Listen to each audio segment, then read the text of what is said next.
to cosplay as a person who has their shit together.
Evil the Chaos Mama just redeemed first, tuning in before all the other gamers.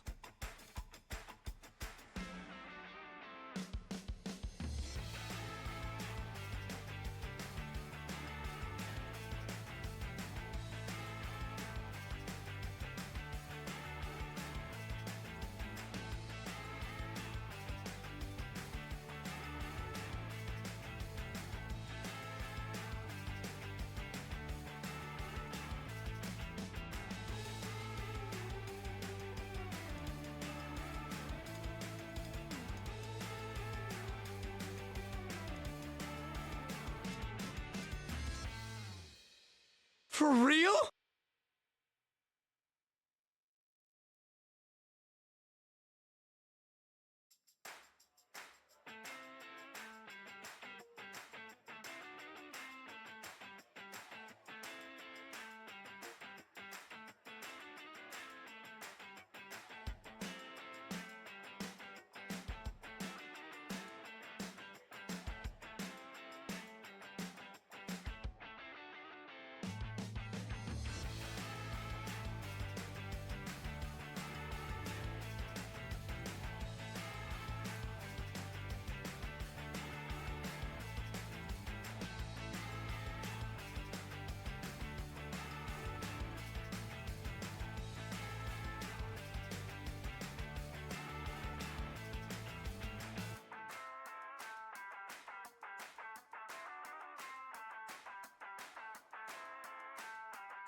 Oh fuck, I can't believe you've done this. Okay, I'm back. why did you name this chest mush cum? Like, that's truly the most upsetting thing you could have possibly named it. Like, what the fuck? Hi folks, welcome to the stream. I hope you're having yourself a fantastic Wednesday.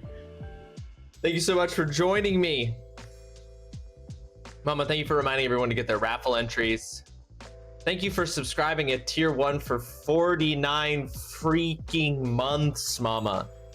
49 freaking months. That's amazing. Thank you so much. That's crazy. That number is baffling. Oolong, welcome to the stream. Thank you for the mushcum. Evil the Chaos Mama, welcome to the stream. I hope you're having yourself a fantastic Wednesday. I hope you're cozy and relaxed today. You've got the answer. You've got the answer to the question. Alex and Ivory freaking out. You're just like, tell them you can food a food. Language is for us to make of it what we want. It's a powerful thing. Too long? All right. Mama says it's been too long, folks. I quit. This is the last stream ever. It's been too long. How's everybody doing? Oh, I'm a little tired today. I had to get up, hopefully for the last time in a while. Pain is forever. That's true. 6:30 a.m. yesterday to administer an exam. Should be the last time for a while that I have to do that, unless of course I'm teaching 8:30 a.m. classes in the summer, which I'll know in 8 or 9 days. So I'm feeling tired today because then I came home and I stayed up late because I was just like playing games, relaxing. I'm feeling like this pull to, I'm like, I might have to go right back to working in May, obviously. That's what most people do. Most people don't get breaks for the summer. But I feel compelled towards a break. So I was giving into my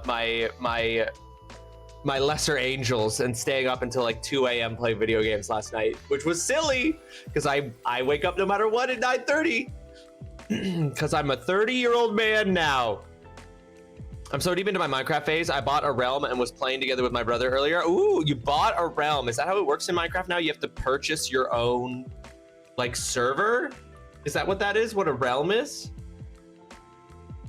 You're going deep into a Minecraft phase, Ivory. I am so fucking deep into a Pokemon phase right now. I've never played more Pokemon. I've never spent more of my time thinking about and playing Pokemon, I think, in my entire life than I am right now. I started a fresh playthrough in Pokemon Scarlet to try it out with the new like Nintendo Switch 2 upgrade that lets it run at 60 frames per second. I started a new playthrough from the very beginning of Pokemon Scarlet. I'm replaying all of it, and I plan on playing the DLC that I never got around to play. No, I'm using my hands, but you know, some of those Pokemon we know from years ago. Some of them are Smash. I'm playing Pokemon Pokopia. I'm still obsessed with Pokemon Pokopia. I have such big plans for all of my towns in Pokemon Pokopia. I've been playing a ton of Pokemon Champions, which Pokemon Champions has so many problems. There are so many issues. It really feels like we're in like an open beta right now for what the game wants to be versus what it is. But I'm playing it so much. I'm enjoying it so much. Competitive Pokemon. When you are playing competitive Pokemon and you read your opponent correctly and you make the move that wins you the game, where you're like, oh fuck, now they're on the back foot, it's so good. And when you get dunked on hard, it's not that bad, where you're just like, well, straight up, I just got destroyed. So I'm playing so much Pokemon. It's so much Pokemon. Being in games, I have Steel Rising thoughts for you, however brief they may be, because I'm still early. Oh yes, I really want them, Mama, because Steel Rising is a game that when they previewed it, I was really interested in it, but then it got like middling reviews, like 7 out of 10 reviews, and so I didn't end up picking it up when it came out. I really want to hear your thoughts on Steel Rising. It's a subscription and it's basically a private server. Okay, so is it a monthly subscription that you have to pay for, Ivory? You have a lot of people invited, but only 10 play at a time. Okay, yeah. Mercado, welcome to the stream. I hope you're having yourself a fantastic Wednesday. 30 years old, you poor child. You well, listen, Mercado. I said I'm in my 30s. plural. I'm actually 34. I'm going to be 35 in a month and a half. So, hey, I'm halfway through this thing we call the 30s. I don't want to look at Pokemon ever again after that shiny hunting. You burned yourself out, mama. That's totally fair. It's a monthly subscription. That makes sense. What do you mean Wednesday is canceled? What are we meant to do with ourselves? You're referring to the schedule beneath me. Yes, so the last exam that I have to administer for this semester is actually on Wednesday. It's Wednesday from 2 p.m. until 5 p.m. So take it up here. I'll give you the contact information for the exam center at my university, mama, and you can let them know that they've scheduled my last exam for a really inconvenient day and time that disrupts your schedule. And you know, put it on them to find a solution to that problem, you know.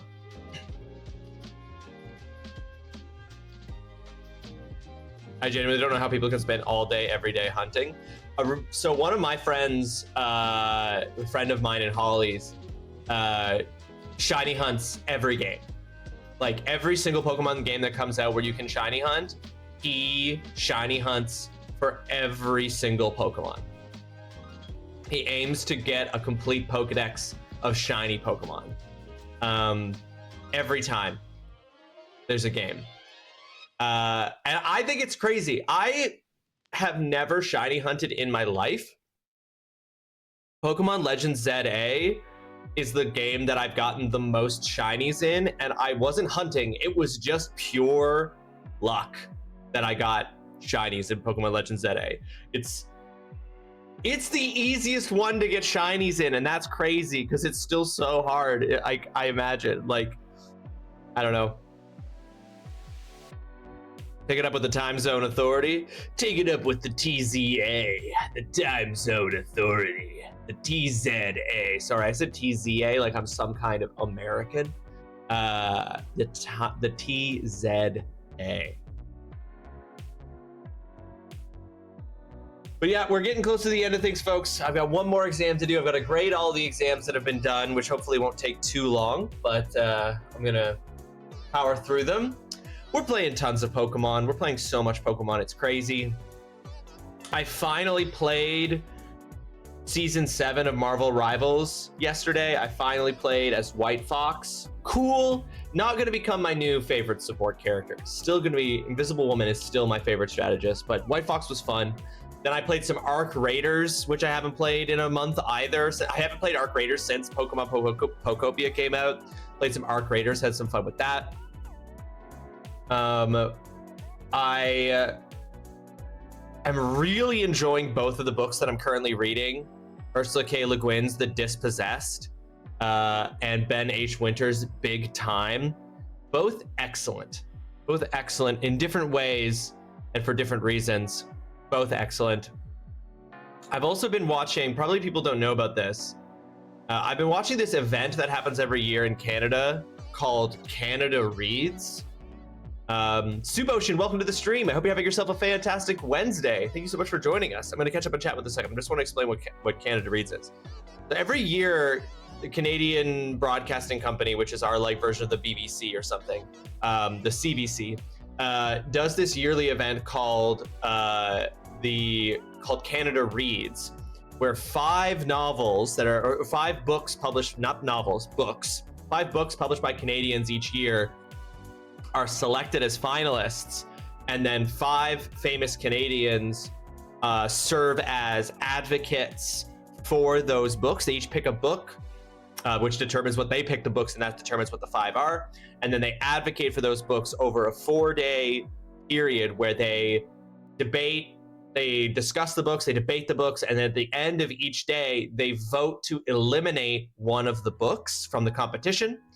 And the idea, the goal, the purported goal of Canada Reads is to find the one book each year that every Canadian should read. And it gets spicy. And I've been watching, this is the first year that I've ever actually watched Canada Reads because I've been getting back into reading so much, like for fun over the last year or so. I've been getting back into reading in a way that I was like, I want to check out Canada Reads. I want to actually watch it this year. It gets spicy. But it's very cool. It's like it's this debate. It's like Survivor, but for books in Canada. And I'm actually having such a good time like watching it and listening to them talk about stuff that I actually want to go back and I want to watch some of the previous years of Canada Reads to find some books. But it's very interesting.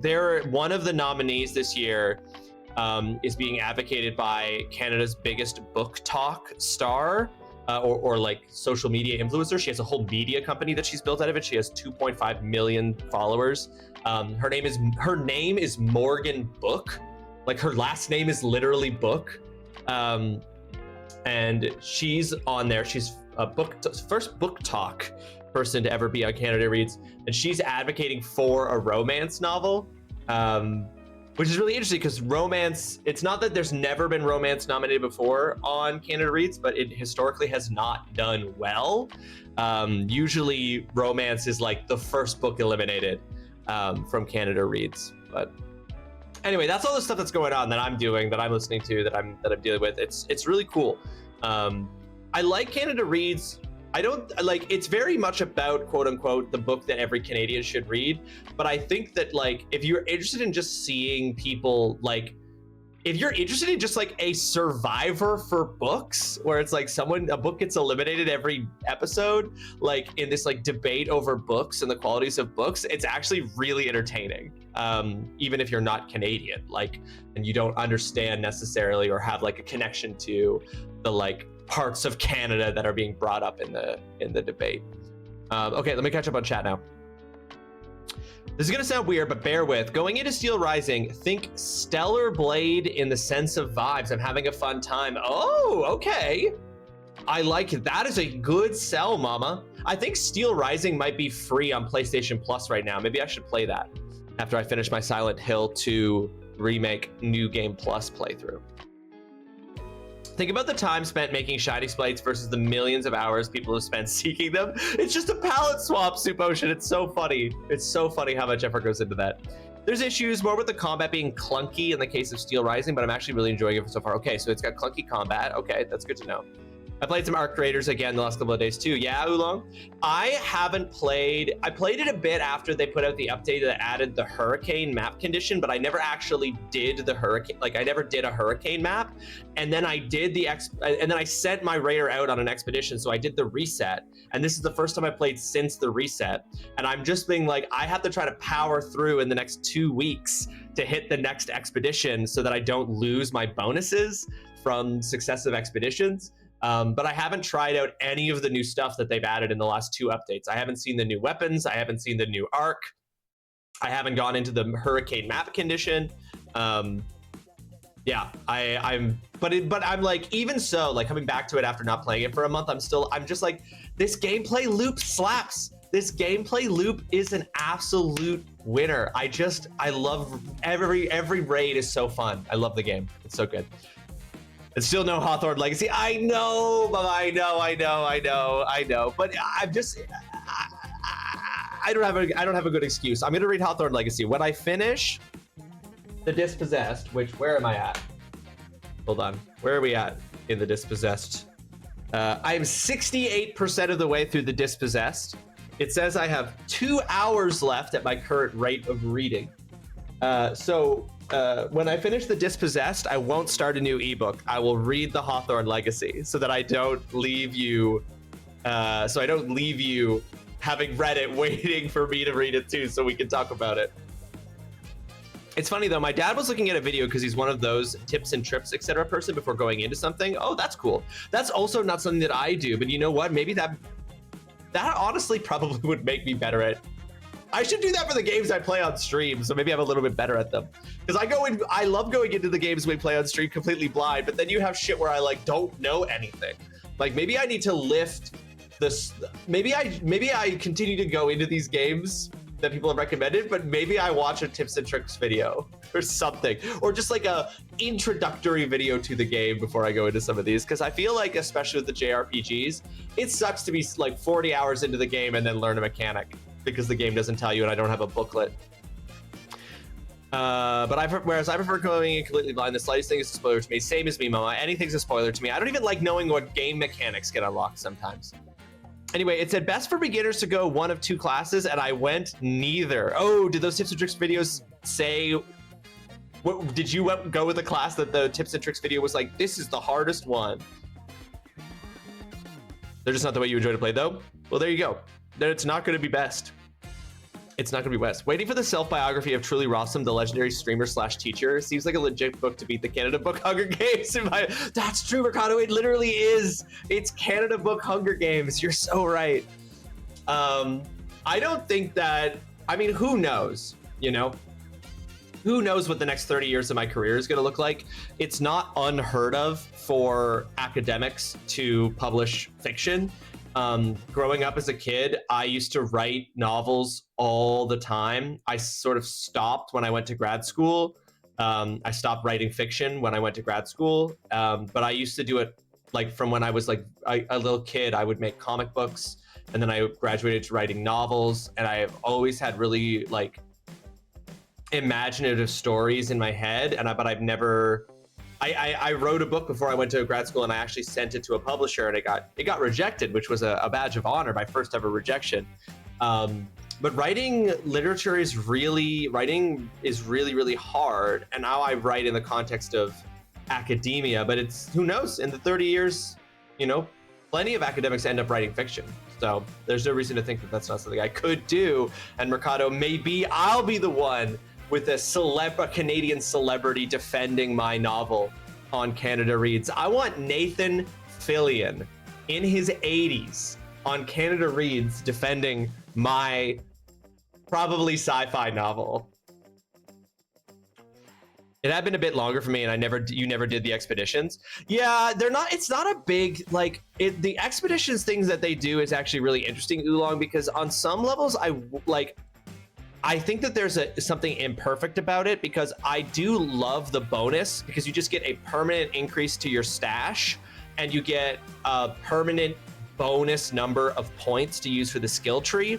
Neither of which like really makes a huge difference, but like feels rewarding for doing it. And I like the process of completing the expedition, like filling out the getting all the resources you need for it is like rewarding. But I hate that you lose all the blueprints you've acquired and you have to reacquire. Like, that's also fun because it means that you're constantly getting like more rewards, but it's a complicated thing. I think if I miss this expedition window, it's not going to be the end of the world. Like, it's not a big deal if I miss this expedition window. In some ways, it might be better, but I'm still going to try. Do it. This might be TMI for some, but last night I had the worst indigestion and queasy stomach, and I made the mistake trusting a fart.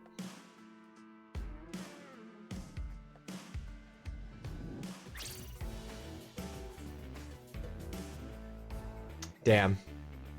That's brutal. That's so brutal, Ivory. I'm so sorry.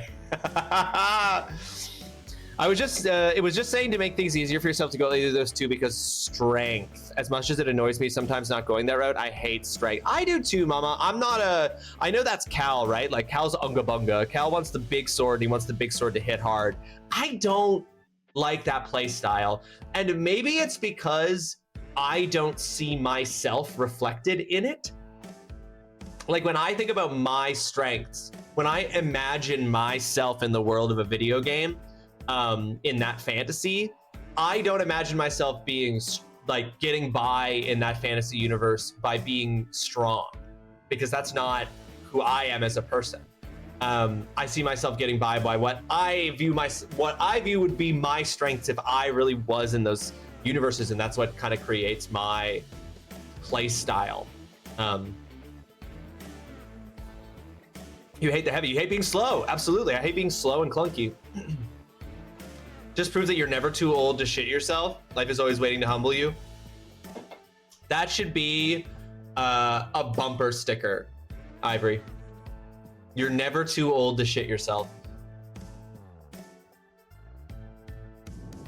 So just like, so a pacifist and abiotic, just like in real life. Yeah, in real life, I'm a pacifist. I'm just role-playing as what would happen if I went to work and there was a lockdown. Well, I'm a pacifist. So even in that situation, I don't think I would become I don't think I would become that kind of person, you know.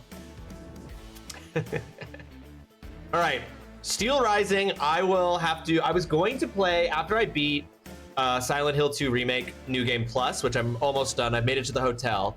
After I beat that, I was going to play Warhammer 40k Space Marine 2 because that just got added to PlayStation Plus. But I think I will pivot because I'm pretty sure Steel Rising is on PlayStation Plus. I'm going to pivot.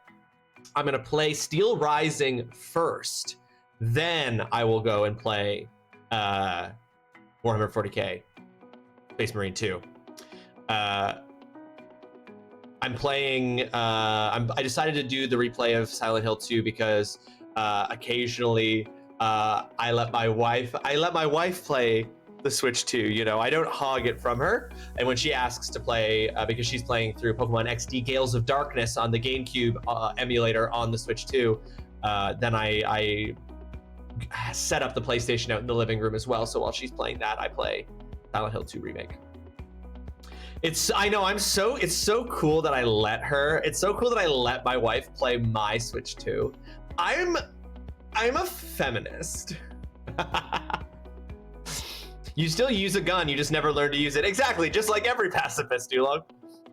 I think it's a situation where your life is in danger. I genuinely believe that anyone can become dangerous enough to save themselves. Yeah, I mean, like isn't that the very conceit of The Walking Dead as a franchise? It's about this question about like what the worst situations will, like how people become the worst, kind of in response to the belief that they have no other choice but to be the worst.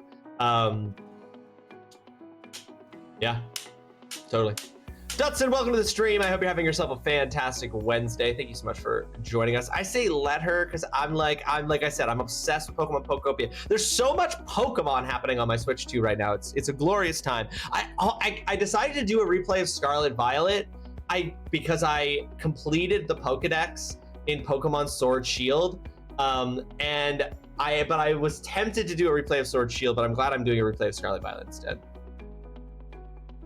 Yeah, it was just to say not to go in expecting anything big. I don't know how story or anything else is right now. I'm just having fun. And honestly, that's the most I can hope for going into something like this. Right, having fun with a Souls-like game, for sure. I think the setting is really cool. I think the Bell Epic?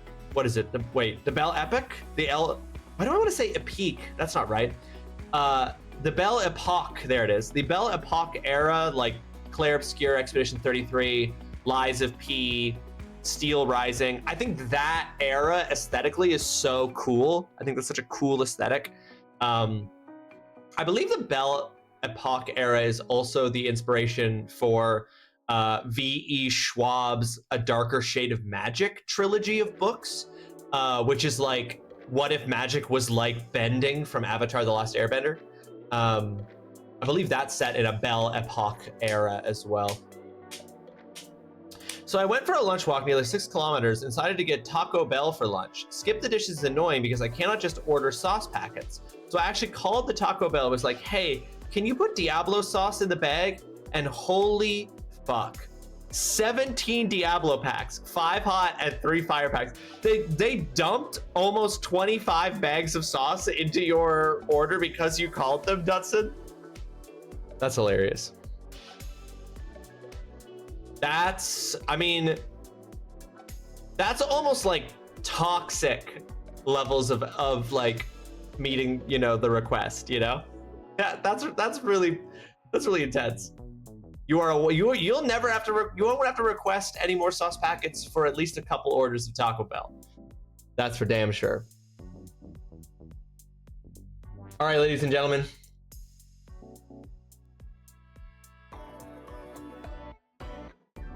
It's time for the assignment number 70, folks. Time for the assignment number 70. Need to see you after class. Is there anything we could do for a better grade? I think that'll be the last time we use that. I think to commemorate the 70th assignment, we are going to retire the assignment intro. That was the last time. With my penis. That was the last time you will ever see me in that form on screen. That's it. Yeah. My alter ego, gender swapped anime buxom identity is being retired. It doesn't reflect me as a scholar. Can I get brownie points and say Spider-Man, technically a cartoon character?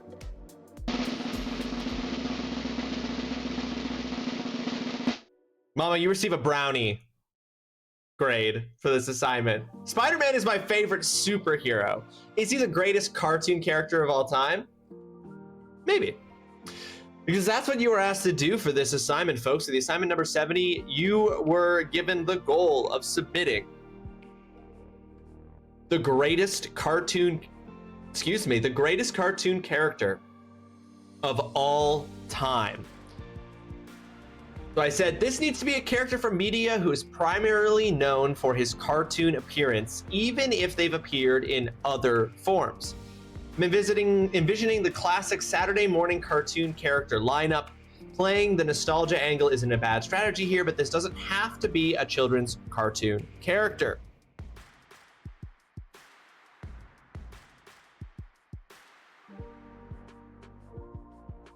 He had a few cartoons of varying levels of good. He's had a few cartoons of varying levels of good. Who has?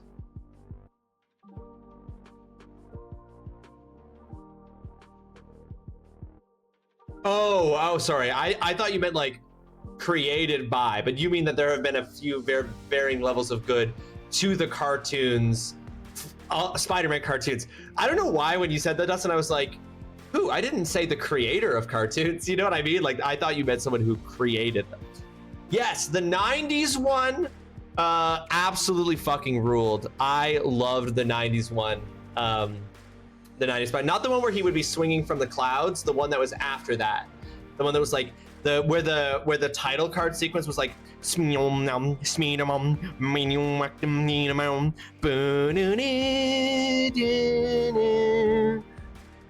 we know what I'm talking about?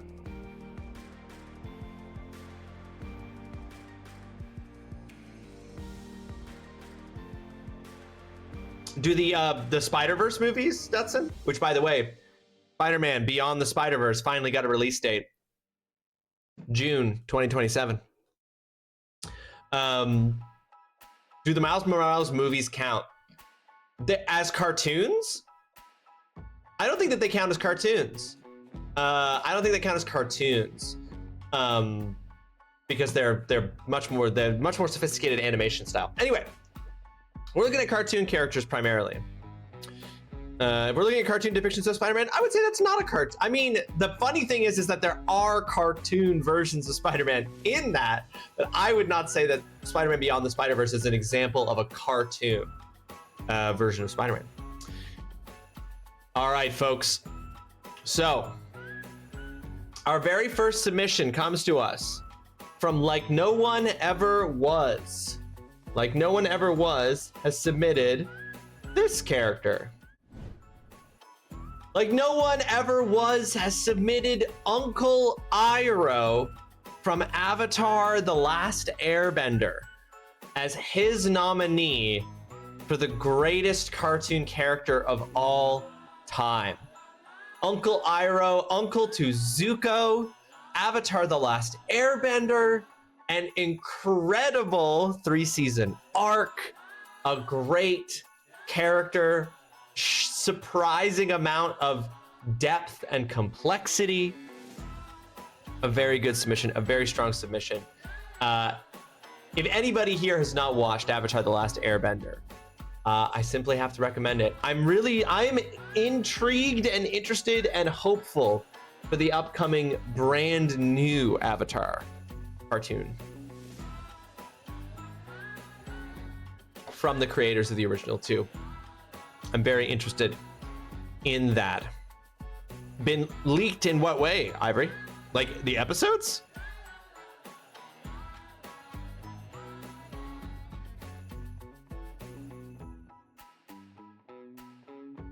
Because that's not a good thing. The movie. I'm talking about hold on. What's it called? Yeah, that's right. Yeah, the Avatar, The Legend of Aang, The Last Airbender movie. Yeah, the animated movie, which I do want to see. But the one I'm talking about the TV show Avatar 7 Havens.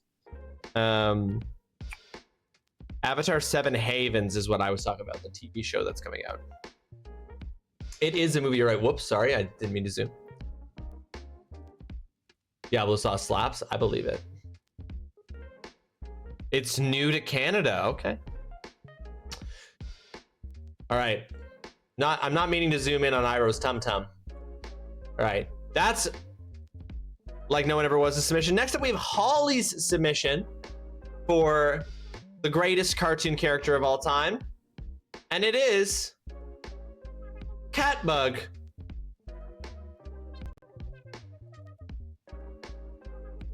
From Bravest Warriors.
What a perfect character. What a fucking perfect character.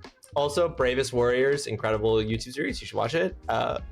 Rebecca! You've never heard of this show? That Alex and Ivory, watch the entire series Bravest Warriors. It's very, very good. That is just like a little like, that's the length of like, that's like, some episodes are just that short. That was just about Catbug. Oh god, so good, so perfect. That is so, it's so funny because that is just a showcase of the one character, not a showcase of the show. Which is a, like, you see the cast, the regular cast of the show slowly appear in the background throughout that episode during Catbug's like little story he's telling. And that is an actual child voicing Catbug. That's not an adult putting on like a cute affectation. That's just the actual voice of an actual kid they got to come in and do the VA for Catbug. You now have something to do for the rest of the day. I'm playing Minecraft. Listen, you can do two things, but also, I get it. You're focusing. That's Holly's submission. Holly's added, fun fact, I used this one in my university classes as an example of melodrama, and it's a great example of it. Holly. Next up, we have Cornelius Wintersnout's submission, which is... No, this is Patrick. Patrick Star. Patrick Star from SpongeBob SquarePants. Patrick as the perfect foil to SpongeBob's immaturity. Why can't I fucking read today? Let's try that again. Patrick as the perfect foil to SpongeBob's immaturity, and honestly, the entire show of SpongeBob. But it's real hard to pick just one character. I think I find myself quoting Patrick more than any other character. This truly does capture the essence of Patrick Star in one image, does it not?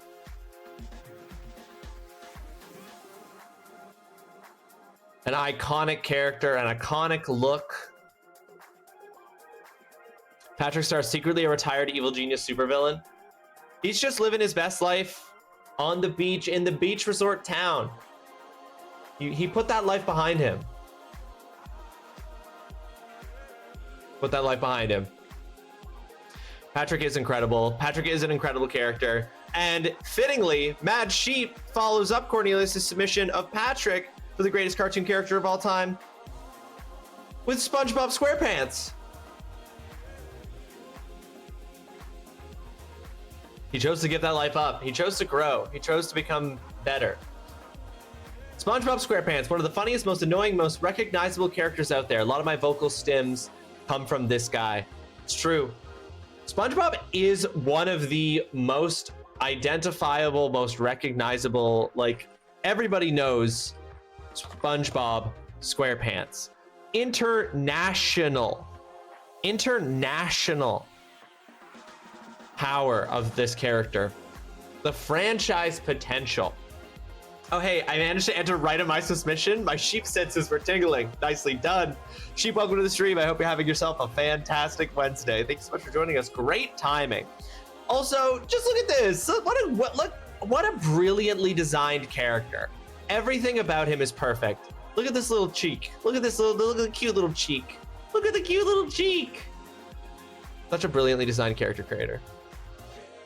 Of the SpongeBob characters, I almost feel like Squidward has more infamy on the internet at this point. Oh, they all have the power. Fun fact, my mother hated SpongeBob, so I had to watch it in secret. And he's a little taboo, you know, he's a little sexy in that way, you know? It's like, oh, he's a secret.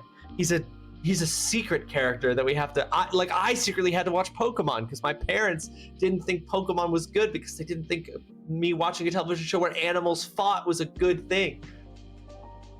Your niece calls him Bob Bob? That's correct.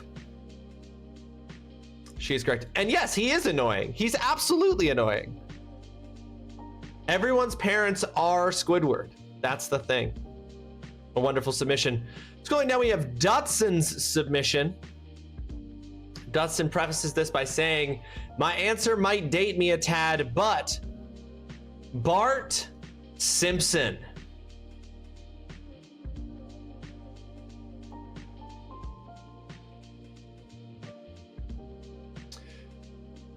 Bart Simpson, doubly so from when I was growing up. Bart was fucking everywhere. Fucking everywhere. I caramba was a catchphrase for like a literal decade. I mean, I don't think anyone can would dare to deny the cultural staying power and strength of The Simpsons, right? It's still going. It's like the longest running television show in American cartoon history. That's exactly it, Mama. I was just about to say, so it's really weird. It's like, you say it dates you, Dutson, but only because you remember Bart Simpson when you were a kid and you're calling yourself old. You know what I mean? Like, eat my shorts. Absolutely, Ivory. Bart Simpson's still going. It's still going. It's still going strong. So Bart Simpson. Now, I never watched The Simpsons. My parents didn't want me watching The Simpsons. I also just wasn't interested in watching The Simpsons. I watched some episodes of The Simpsons, and I didn't find it funny. I didn't enjoy it as a kid.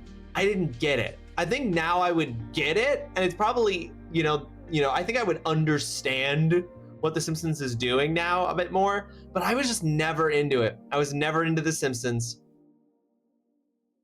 I've watched maybe 3 episodes of The Simpsons ever. And I'm sure that it is funny because I think Futurama was hilarious. I thought Enchanted was hilarious on Netflix, both of which are also by the creator of The Simpsons, Matt Groening. So I'm sure that I would find The Simpsons funny, but I didn't when I was a kid, and I have no desire to watch it now. But we cannot deny, we simply cannot deny the power of the character. All right, next up we have Dalek Kosh's submission for the assignment number 70. Dalek says, I'm gonna have to go with Bugs Bunny. No photo here, but I'll give us. We all know Bugs Bunny.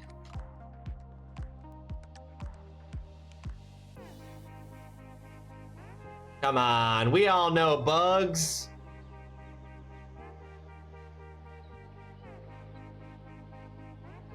So Dalkosh says, I was debating between him and Wile E. Coyote, but Bugs just gets to be a part of a greater variety of stories, whereas Wile E. Coyote has pretty strict rules about his encounters with the Roadrunner. Meanwhile, Bugs gets to do drag, opera, and does it with style. So this time, it is rabbit season.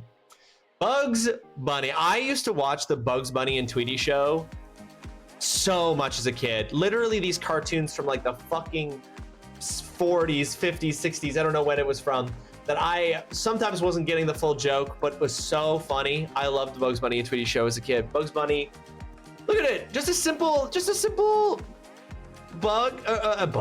simple bunny, but such an effervescent character. I feel like if you said Steamboat Willie, that would have dated you. Bart Simpson is still pretty popular, and kids today can watch him. It's true. I'd say over here, Simpsons has had a distinct fall off in popularity from its heyday. Oh, for sure. It's not as big as it once was because it's no longer as taboo as it once was. There was something about The Simpsons that was a little taboo, you know, an adult cartoon. But that's become so normalized now that it doesn't have the same kind of like, people aren't trying to ban it. So it doesn't have the same kind of power, you know? Everything is more popular and way hotter in a pop culture sense when conservatives are trying to ban it. There is nothing you could do to better like increase the popularity of your piece of media than get conservatives mad about it so that they try to ban it, because that always results in a huge surge in popularity for a thing. It's so funny. Fun fact, actually maybe not fun. I was a big loony kid and I wish I still had them, but I drew pictures of Bug's head with Daffy's body and vice versa, and I thought they were pretty good and loved those drawings. I would love to have been able to see those, Mama, because those sound amazing. So just like Daffy Duck's head, I'm imagining it and it's very funny. Look at this thigh gap. Don't actually. Then I didn't mention the thigh. Pretend I didn't mention the thigh gap.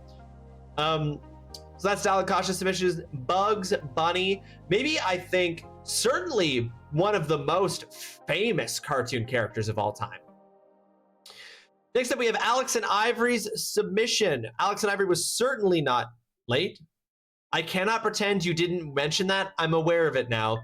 Cheap, I'm just saying, Bugs Bunny, there's a clear absence of a penis. That thigh gap's almost bigger than Panthers from Persona 5. All right, Alex and Ivory, this isn't late at all. Alex and Ivory has submitted this fella right here. He was the mainstay in my childhood, has always been my favorite character, with Joey Wheeler close behind. That's Yami Yugi. Oh my God, look how fucking edgy he is. Look how fucking spiky he is. He's so fucking spiky. His spike count is off the fucking charts. Yami Yugi, or Dark Yugi, is an ancient Egyptian pharaoh who is trapped in the Millennium Puzzle in order to save his people from the thief king Bakura and Zork, an ancient demon summoned to destroy all of Egypt. When he wakes 5,000 years later, he meets Yugi Moto, who turns out is a descendant of his. They battle their way through numerous bad guys who are looking to destroy or control the whole world in search of Pharaoh's memories, hoping that they will help him return home to his time. That is the plot of Yu-Gi-Oh!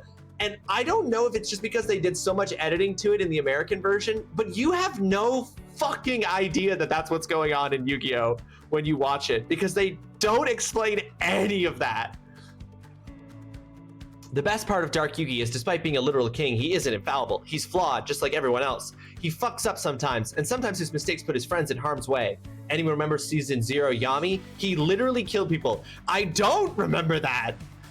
These mistakes make him more human, more relatable. He also learns from them and vows each time to do better in the future. He was always the guy who defended his friends, encouraged them when they thought they couldn't continue, and was the highlight of each episode for me. He also had his own internal struggles and learned to lean on his friends when he needed them.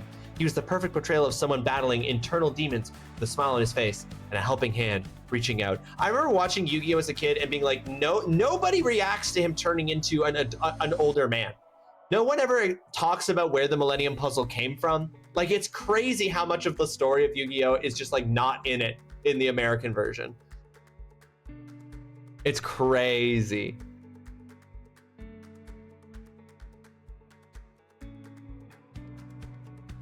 Other people can't see the change. So do the other people still see young kid Yugi? They don't see that he turns into an adult? But he gets taller. And his voice drops.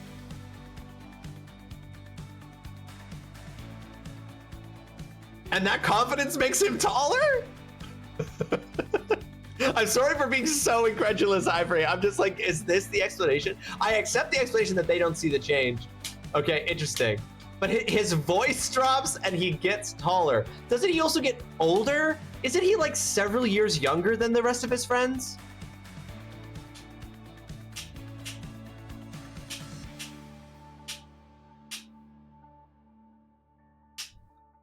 And I can't remember the name, but there's like a whole thing. I remember one of the later seasons of Yu-Gi-Oh! Where there's like a romance sort of like suggested between him and one of the female characters. And I remember as a kid thinking, she's so much older than him.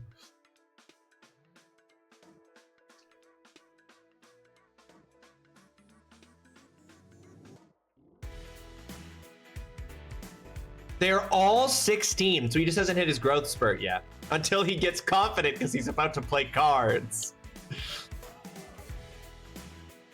Seeing as he's an Egyptian pharaoh, he might be a few years older. Sure, he's 5,016. Kaiba is 18, right, of course. It's, in my head, they're all so much older, but that's so funny. Okay, anyway. Baller character. All right. The final, in some ways, Dutson, I think that explanation makes it make a little bit, like, weirdly, it makes some parts make more sense. Like the fact that none of them ever react to it or comment on it. It's because they don't actually see it happen. All right. Assignment number 70, submission from Chaos Mama. Following in Dalekash's wishes and footsteps, Evil Chaos Mama has submitted Wile E. Coyote. Wile E. Coyote. Super genius. My favorite part of the Bugs Bunny and Tweety show was the Wile E. Coyote and the Roadrunner ones. And then there's that one where Wile E. Coyote also deals with Bugs Bunny, which is where he says the whole Wile E. Coyote, super genius. My favorite Wile E. Coyote attempt to catch the Roadrunner ever is, and you'll know it if you know it, and if you don't, you should look it up. It's when he uses it's when he tries to catch the Roadrunner using a catapult. That was simply the single funniest thing I'd ever seen as a child. Yeah, okay, good. I was like, if you know it, you know it. Him using the catapult is the funniest Wile E. Coyote and Roadrunner bit of all time. It lives rent-free in my head. It'll live rent-free in my head until the day I die. Also, no one noticed this is when Yugi disassociates when he's speaking to his other self. I assume there's some magic there that's doing that. But yes, Wile E. Coyote, such a great character. Allow me to introduce myself. My name is Mud. And remember, folks, Mud spelled backwards is dumb. I'm sitting putting my all-time favorite, which is Wile E. Coyote, super genius. He feels more real now than as a kid with his constant obscenely optimistic schemes and his inevitable self-sabotage. And I enjoyed the fact that I got to design him for a tattoo that a family member had done on them, which I will add because I like to think they look all right. Wait, this is a tattoo that you designed, Evil? Oh, this is so good. Which one did they go with? This is really good. Are you kidding me? I didn't know that that's what this was. Which one did they go with? I like the number 2 here. This looks so good. They went with the top one? Yeah, the top one. So they're both so good, but oh my God, you captured his slyness so effectively. Oh, that's so good, Evil. Wow, that's really impressive. Don't we all dissociate when we talk to our other selves? True. Sometimes I get so into the conversation, I end up talking out loud and I get told to shut up by your other self. Ivory, that's rude. Your other self shouldn't speak to you like that. All right, folks, those are all of our submissions for the assignment number 70. We have Uncle Iroh, or General Iroh, submitted by Like No One Ever Was. We had Catbug, submitted by Holly. We had Patrick Starr, submitted by Cornelius Wintersnout. We had SpongeBob SquarePants, submitted by Mad Sheep. We had Bart Simpson, submitted by Dutson. We had Bugs Bunny, submitted by Dalek Kosh. We had Yugi, submitted by Alex and Ivory. And we had Wile E. Coyote, Super Genius, submitted by Evil the Chaos Mama. So let's start with our first grades, going out to the character submissions of Yugi and Bart Simpson. I am the high. Tell me where the freak's at.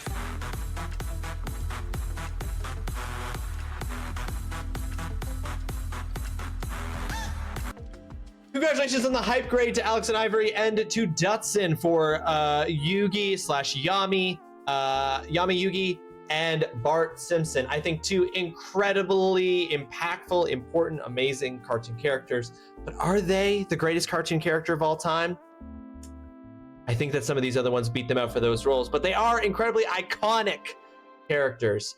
And I learned some stuff about Yami Yugi today that is crazy. Our degree came in handy when the family wants designs. Oh, that'd do it. Oh man, Ross, I was just talking about that with my therapist last night. I'm not very nice to myself.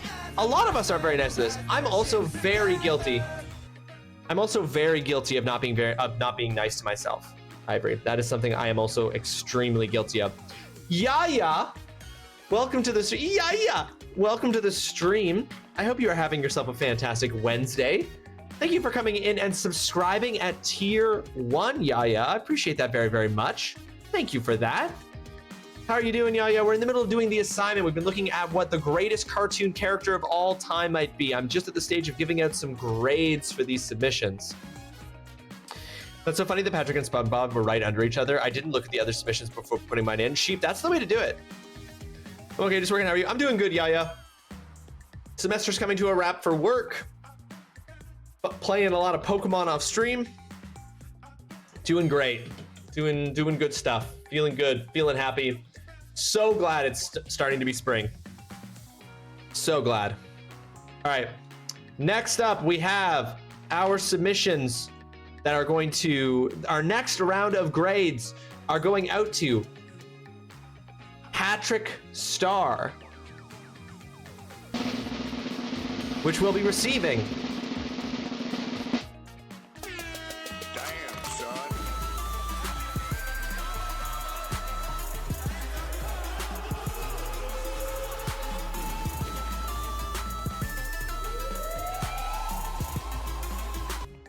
That's going to be a Kree-gasm grade for Patrick Starr. I think Patrick Starr is absolutely an incredible cartoon character. One, definitely up in the Hall of Champions for cartoon characters of all time. But does he meet the standards for the greatest cartoon character of all time? I feel he's surpassed by just a few and just barely. But that leaves us with our final round of grades to give out. These are going out to Uncle Iroh, Catbug, SpongeBob SquarePants, Bugs Bunny, and Wile E. Coyote. Super genius.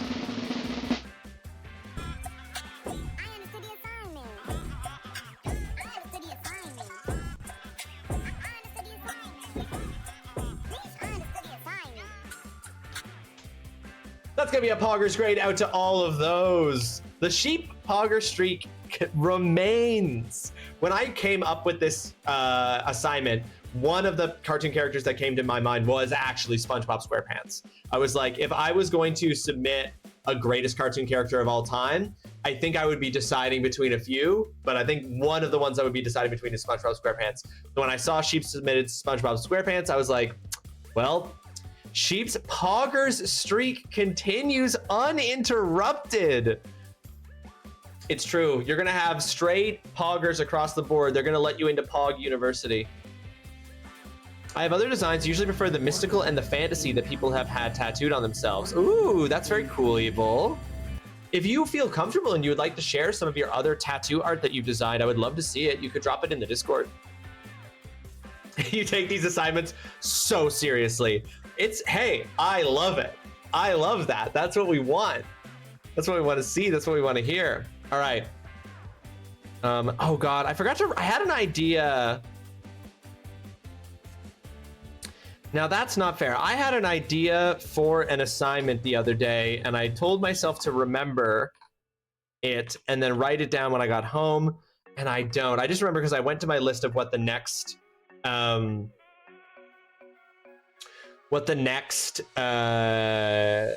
assignment would be. And I remembered that I did this. I remembered that I came up with an idea for an assignment that I thought was really cool, but it was like an idea I had while I was on the bus on the way to teach a class, and then I didn't remember it after all. I'm now remembering that I didn't remember it, which is very frustrating. All right.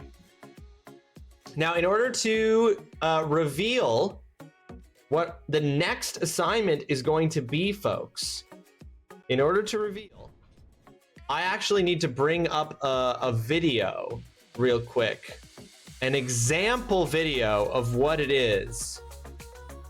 I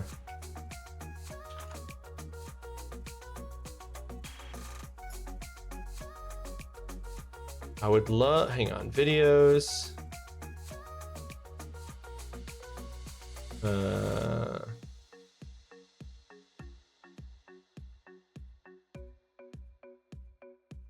I just want like a compilation. Hold on. For real? Fine, we're in an ad break, so this works out.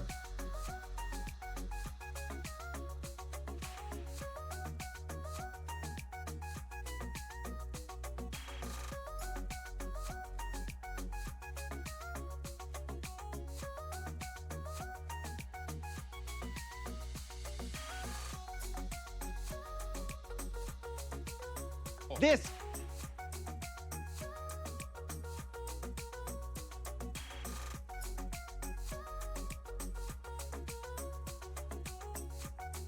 No, that's not what I want.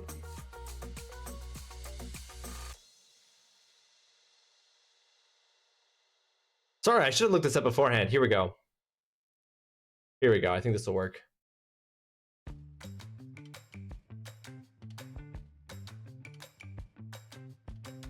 No, that won't work. Okay, well, I'll find and post some examples in the Discord for this one.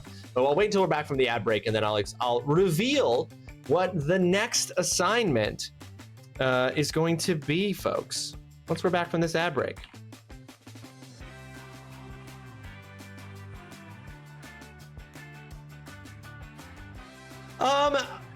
I think, where in the Discord should you put them, Evil? Put them in, you put them in Hobby Central, you can put them in Mouth Picks, or you can just put them in the Student Lounge. You can put it in the general chat, wherever you want to put them.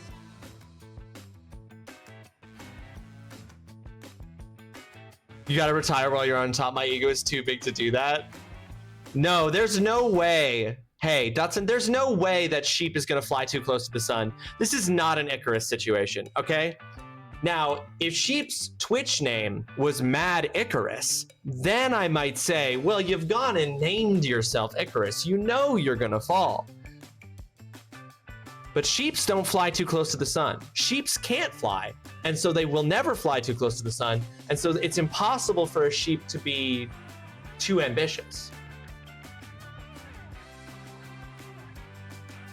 So I don't see all the rooms you just said except Student Lounge, so I'll upload them there now. You don't see Hobby Central? These are down in the quad section at the bottom of the Discord. This isn't another situation where there's a whole channel that people can't see, is there? Exactly, sheep. They can't even fly.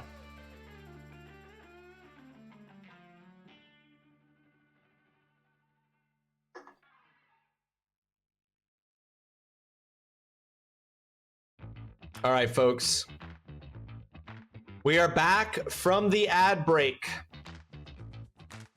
Folks, for the assignment number 71, I will post examples in the Discord. Let me just,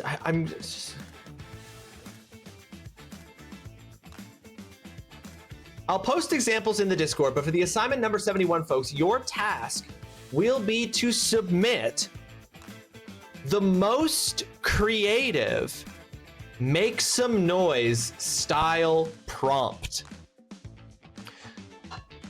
So for those of you who are not familiar with the Dropout television show, Make Some Noise, it is an improv sketch show where improv contestants are given prompts and then they have to improvise a skit. If you have never watched Make Some Noise, that's totally fine. I will post a bunch of examples of what some prompts are in the Discord. You'll get the gist of it pretty quickly. But your assignment is going to be for you to submit the most creative Make Some Noise style prompt.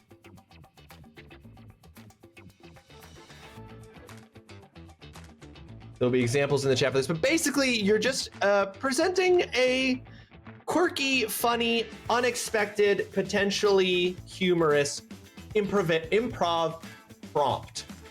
And as I said, I will submit some examples. Ooh, Ghost scheme. Sheep's plotting for that poggers to keep going. Evil set done and done. Oh, ooh, look at these. Oh, damn. Look at that Griffin. Oh, shit, that Cerberus. Oh, shit, that Chimera. That Pegasus. Oh, look at the little dragon. Oh, look at the big dragon. Oh, my God. What is this? What is this adorable little cute little octopus thing? What is this little octopus thing? Cute. So anyway, ladies and gentlemen, that is your task, is to submit the most creative Make Some Noise style prompt. Examples will be provided in the Discord. I look forward to everyone's submissions. You already have ideas? Good. Good, this is what I want. This is what I want, this is what I need, this is what I hope for. I'm very much looking forward to that, folks. That's gonna be fun.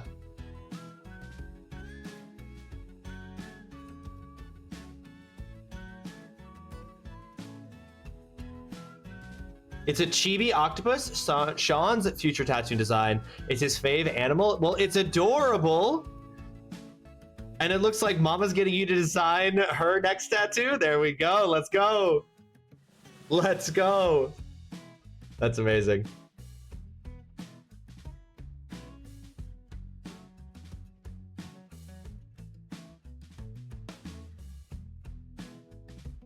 Okay.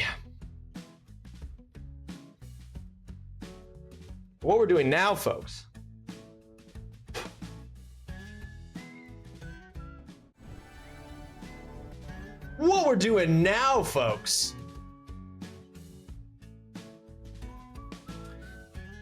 is we are jumping back into Breath of Fire 3. We are in the desert. We are crossing the desert. I wrote down a note to myself here that I have to walk 3 days north. Every 40 steps is an hour. Yay, we're walking again. You have like 10 different ideas to choose from. I love that. I love that, Sheep. I love that so much. You have so many options. Yes, hopefully we can get through this walking part, Mama, pretty quickly. We have to just head north for 3 days. Now, if I remember correctly, there's no additional...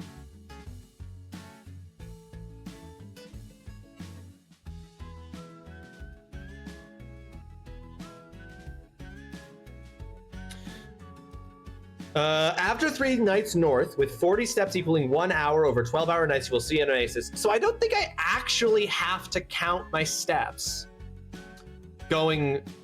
I don't think I actually have to count. I think that it's 3 days north. So it's just to let you know that it's a really long walk. But I don't believe that. Oh, why is that not working? Oh, there we go. It's a long walk, but I don't believe I actually do have to count it, because it doesn't give any additional instructions after that, and it's just heading north. Rawr, I mean, roar, where are the dragons? We're working on it. Dragon God Nearest, welcome to the stream. I hope you are having yourself a fantastic Wednesday. Thank you so much for joining us.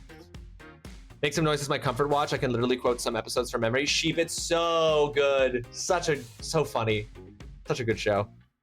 I tried to envision who I would give the prompt to and make sure I can hear Sam say it. I think I did good. Damn, you got it in there fast, did you, Dutson? You already submitted? Damn. All right, so if I'm correct, folks,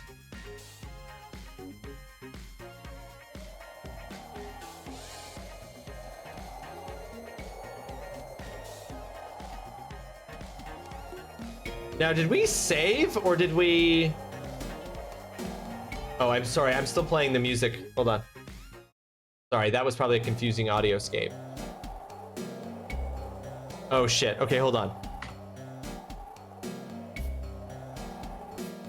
There we go.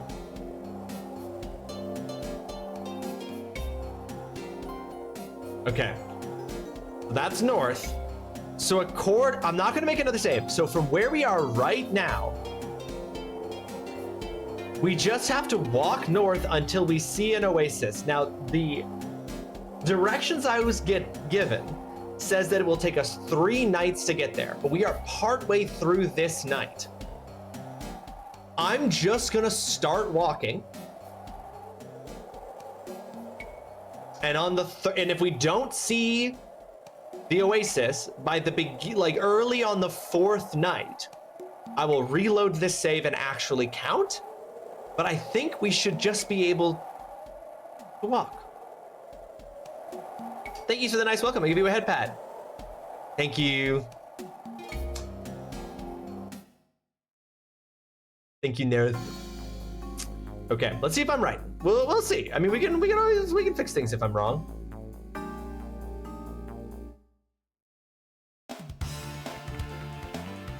Oh my goodness. Oh, the other thing I wanted to do is I wanted to try to check out what the hybrid dragons look like with Nino, Pico, and Garth in your party. So when we come out of this, I might actually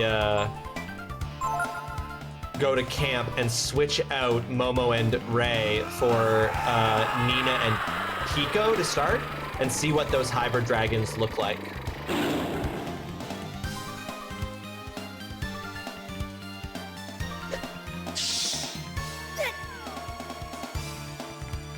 Welcome to Monday 3, where all your dreams taste like a horrid mixture of ash, salt, and various other detritus. Oh no. Holly, why are you referring to Wednesday as the 3rd Monday of the week? Why does it sound like it's going very bad? Are you okay? Are you all right, my dear friend?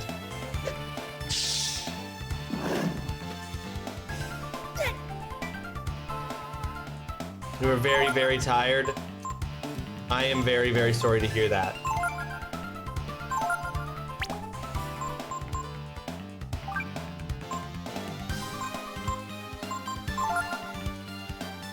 The assignment did go very well today, Holly. Holly, your submission of Catbug got a poggers, and you've introduced a whole new crowd of people to the majesty that is Bravest Warriors and Catbug.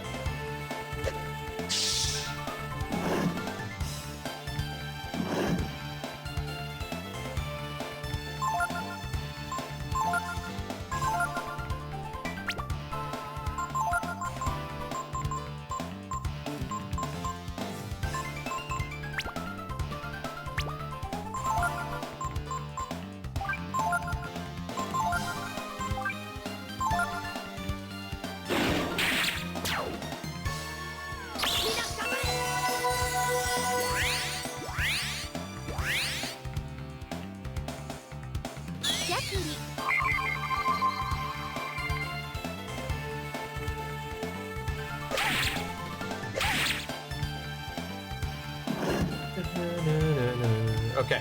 Now, hopefully Ray doesn't attack Momo or Ross. Okay, sweet. He wasn't targeting the he didn't have a target there, so that was frightening. There's a real possibility there that he would attack his allies and companions in Were-Tiger form. Okay, let's use Momo's Purify to get rid of Ray's poison. Found an antidote. Convenient, we just got poisoned. Hell yeah, Snuggles and being fed. Let's fucking go. All right, are we still facing north? We are still facing north. Let's very quickly go to camp. Just in case we encounter another enemy in the desert. I want to have... what do I want to do? I want to swap out Ray for Nina and Momo for Pico.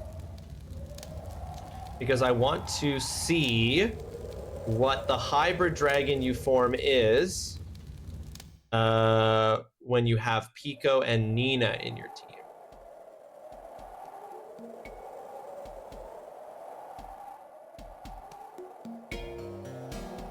Your throat's getting dry, you should have some water. Okay. I have 20 steps. 1, 2, 3, 4, 5, 6, 7, 8, 9, 10, 11, 12, 13, 14, 15, 16, 17, 18.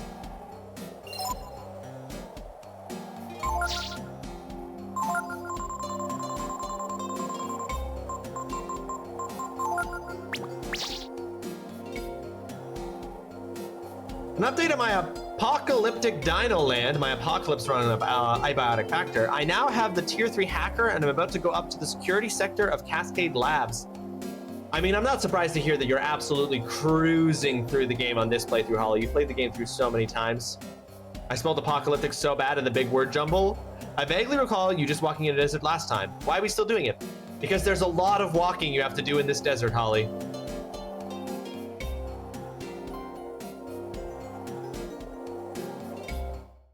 Because the game makes you walk through the desert for a long, long, long, long time.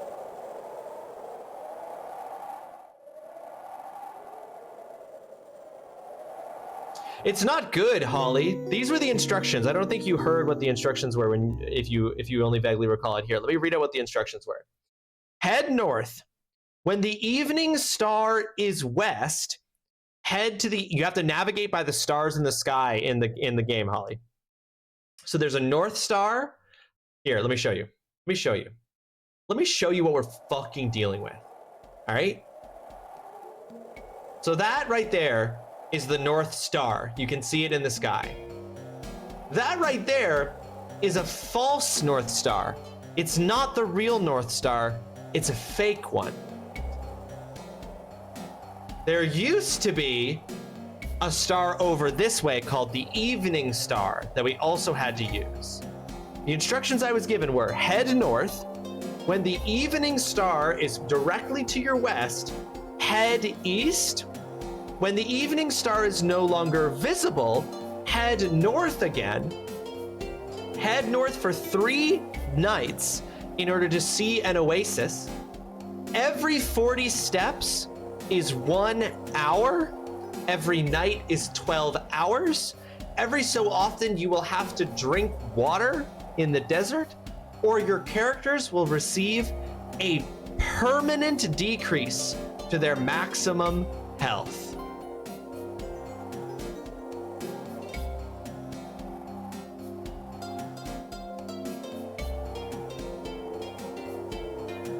Now, Dutson did tell us that there are multiple places you can actually reach in the desert that give you a ton of like bonus items, secret items, things like that. And I can clearly see what looks like something there, right? Like maybe a town, maybe a ruin, maybe a memorial or something. There's definitely a thing there. But I'm not willing to risk going over there and losing and having to redo this walk through the desert. So I'm going to ignore it.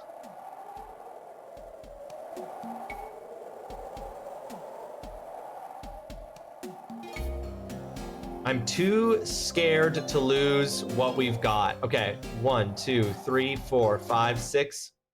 Okay, 6. I'm gonna write that down.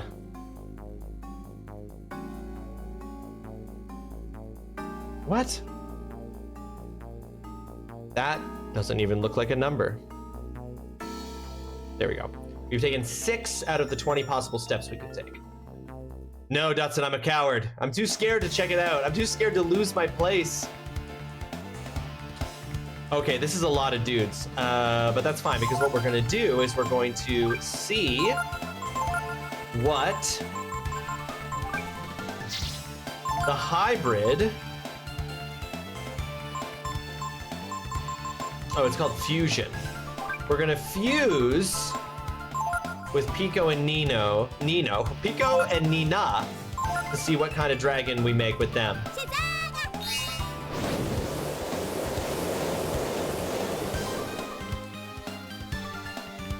Yeah, it's just one of those things in video games that they, you know, that is so of this moment in video games to be like, we're gonna make the process of. Okay, cool. So that's a fusion with Nina, obviously, because it's like you get like bird-like, kind of like the wings she has on her back and stuff. But you know, like that's like the game being like, oh, we're gonna give you a. This is to help build the world and like impress upon the player how difficult the thing they're doing is by making it a real, like it's a really long journey through the desert represented by this like gameplay. You wouldn't get that in a game design now, not in the same way, right? Like because we have so many other tools now, like game developers have so many other tools now that they can use. Oh. Interesting, and so this version is like a magical dragon. To communicate those same ideas.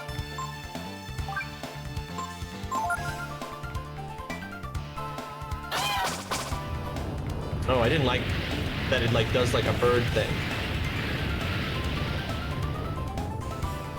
Exactly, Holly, it would, right? But mostly because a game being released today wouldn't need to do this in order to do what this is trying to do. Right? Like this is trying to create scale and scope and make it feel arduous and make it feel like this desert is this huge space that nobody can cross. And it makes sense to do, like, this is the tools you have to do that, and it's kind of like makes it into a challenging puzzle. But you just would not do that with today's like game design because you wouldn't need to. You would have so many other tools to accomplish those same goals.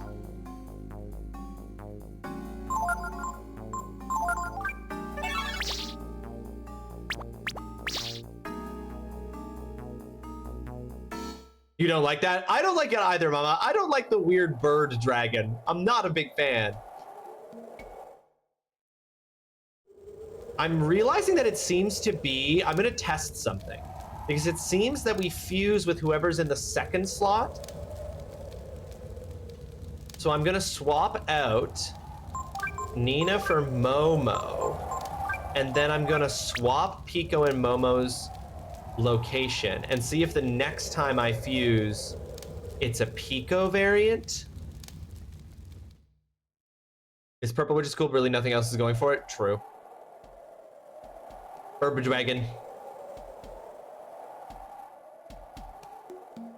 Oh god, I wasn't counting. Oh fuck, I forgot to count my steps. I'm just gonna drink the water now. I'm too scared to lose a permanent amount of health. I'm not gonna get the maximum number of steps out of this, but that's okay.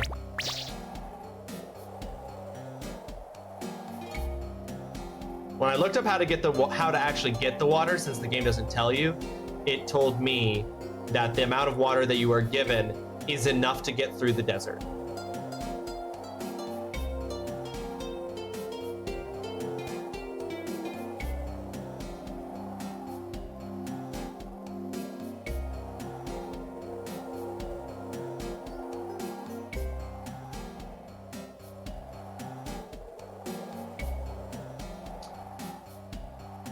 Yeah, that's what it said, right? Especially if I'm also trying to maximize it because you get 20 steps after you're told you're thirsty before something bad happens.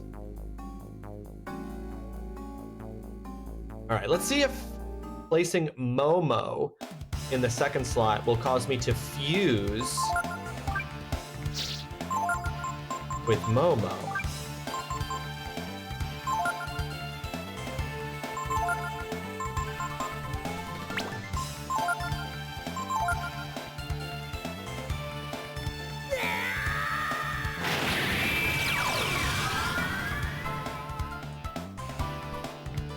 Whoa! Wait! That's sick as hell! You turn into a freaking armored dragon with a, oh, and the cannon, because her gun, it becomes the helmet and then the hair. Oh, that's so cool.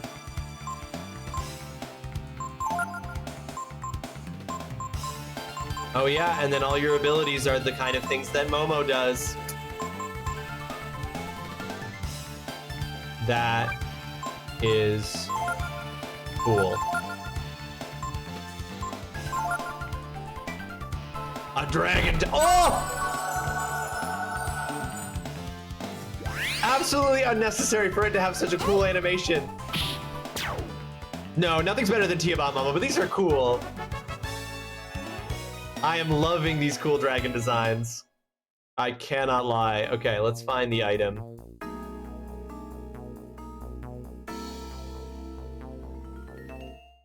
Okay, so if we move Pico, I should have moved Pico to the second slot because then we would have been able to see what hybrid you make with Pico.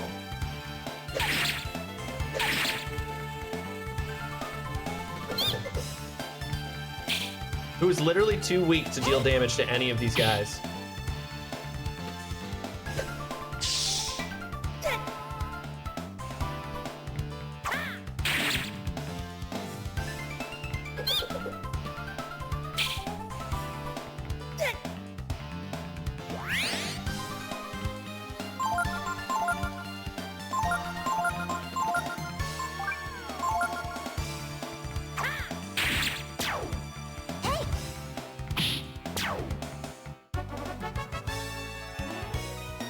Alright, and if we walk it, hopefully we hit another enemy while we're walking this way, because then we can see what the dragon looks like from the front instead of just from the back. Okay, ability... Purify... Oh. Wait. Oh, yeah, okay. There we go. Now Pico's in the second slot. So, oh, I don't want to be facing away, though. Damn it! I wanted to see what the dragon was going to look like from the front.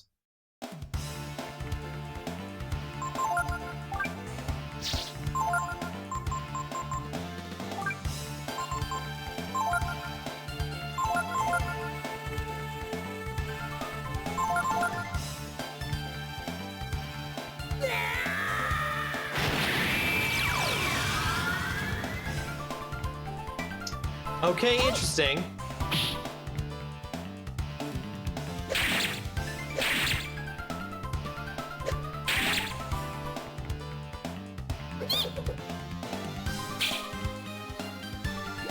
Is that because I can't fuse with Pico, or is it, or am I wrong about how it works?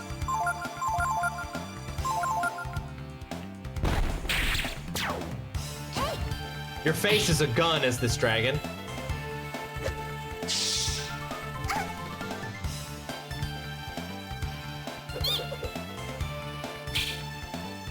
I'm like, am I wrong? And it's just been coincidence that it's not the position, it's just random every time, and it's just happened to have both times been Momo.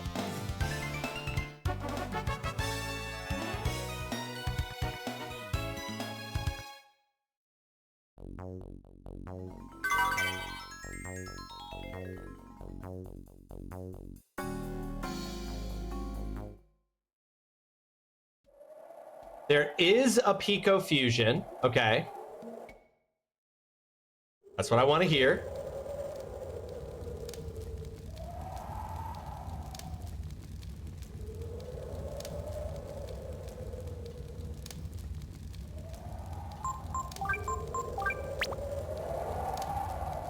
Now we're going to try for the Gar fusion.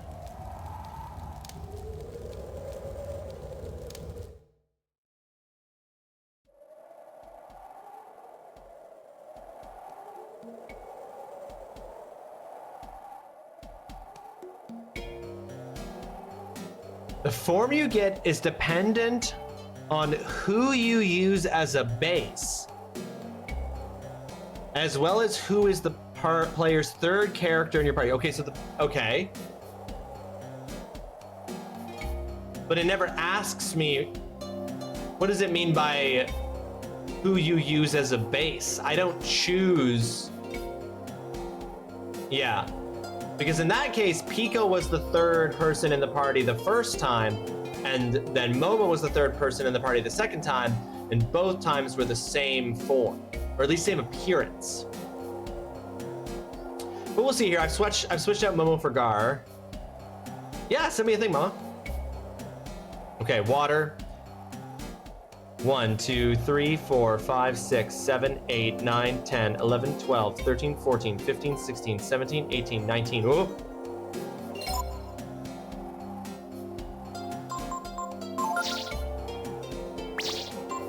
It's for fusions? Okay, I'll take a look at it.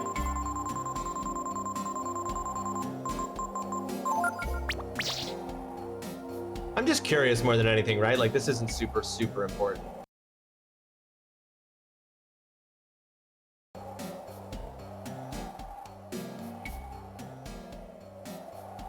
Ah, okay, it's dependent on the party pairings.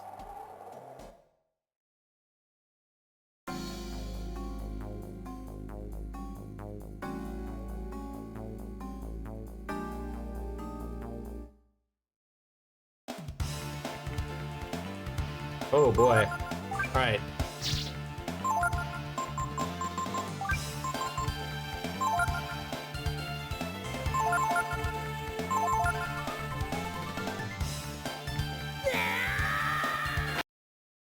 Right before we see it.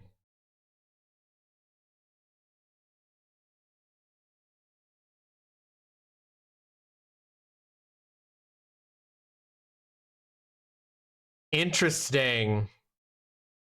So that last one is interesting, Mama. That last one is interesting because I'm like, is that a new? Oh God. Oh God, it's horrific. Oh God, it's horrifying.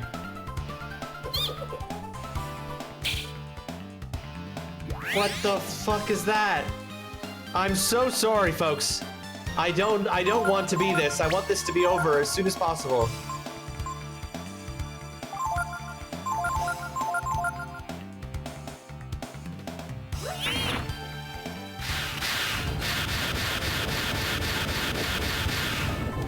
I'm sorry, I just wanted to see what all their forms were. It's over, it's over, it's over, and it'll never happen again, folks. You will never have to gaze upon that monstrosity of a thing that calls itself a dragon ever again. Yeah, it did 504 damage, but at what cost? All right, I know I just said we'd never have to see it again, and technically I'm keeping my promise. Because we're gonna see it again, but you're gonna see it from a different angle, so it's really like seeing a different nightmare.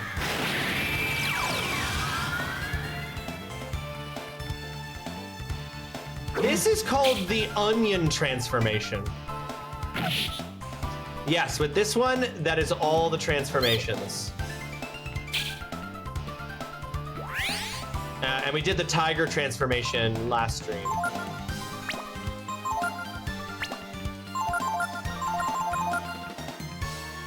It did 5d20 psychic damage. 5d20 is a lot. Mama likes it. To be honest with you, he's the transformation that looks the most like I could see that being a Pokemon.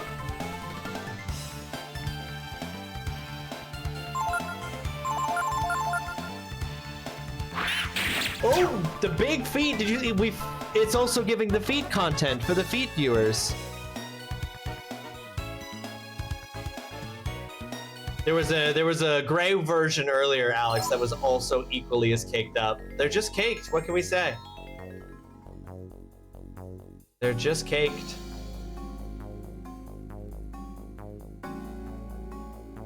You don't like it anymore because of the feet stuff? Ruined it. This is how we know that Berg doesn't necessarily have the audio on right now. Missing the feet content. These things are literally so strong that neither Gar nor Pico can actually even do damage to them, which is very concerning.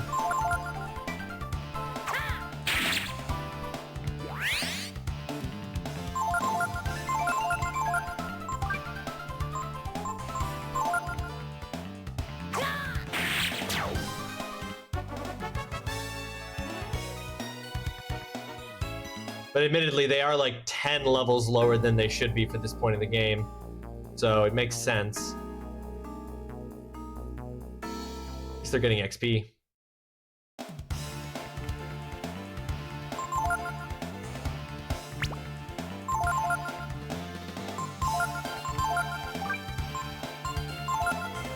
There's a camel outside my house right now, and it makes the scariest noises ever. What? There's a camel outside your house right now.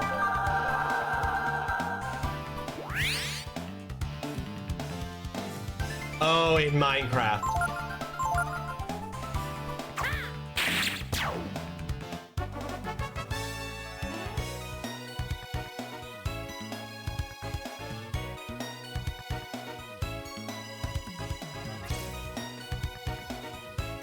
I know, that's why I was surprised. You also live in Canada. There are no camels in Canada.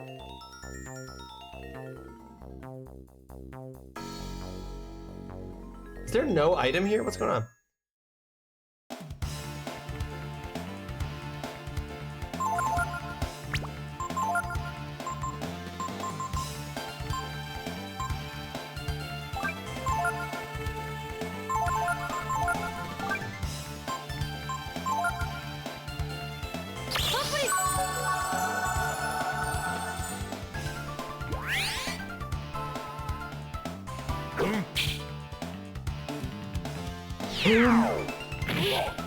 Way up.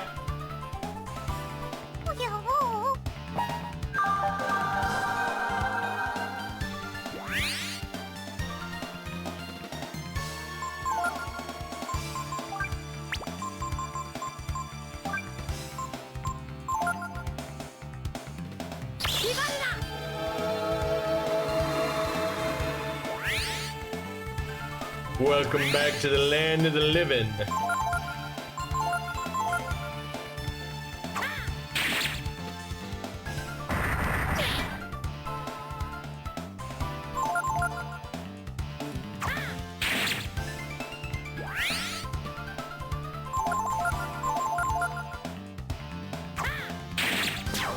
I don't want to fight any more of these guys with Gar and Pico not being able to do anything, even though they're about to level up, but it won't be enough.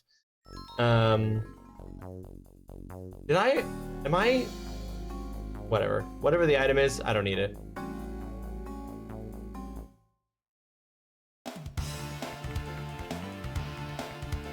Now tell me, are these something that they will be able to hit?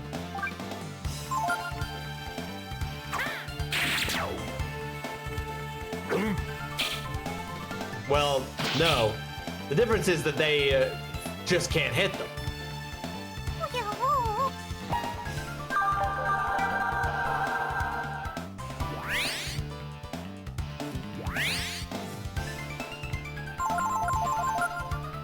So we'll never even know if they were strong enough to hit these enemies because we missed.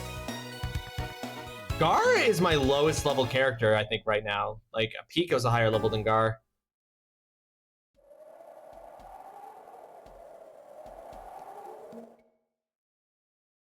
Okay, this is really irritating because we haven't walked the maximum distance we could walk today.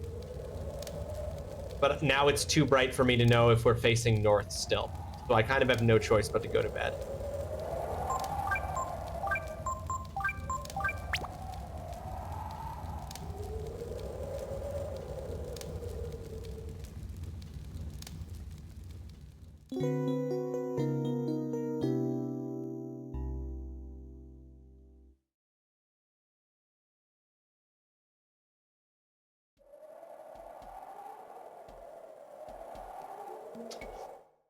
Seek fluid intake immediately.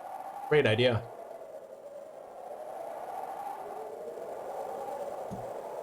Thank you for that, Oolong. All right, this is really annoying. This has thrown off the 3-day thing considerably.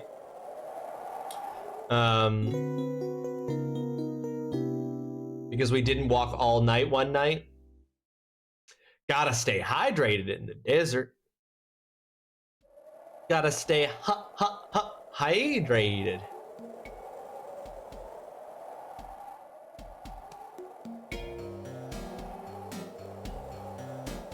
Oh, another thing I like about Steel Rising, not that I've used it yet, but like with I think it was 9 souls, it's accessibility options rather than difficulty. Oh, that's fun. Okay, so you can adjust the difficulty through accessibility options. That's neat. They're just gone to the Mystery City thingy? Nah. Look, it's not even there anymore.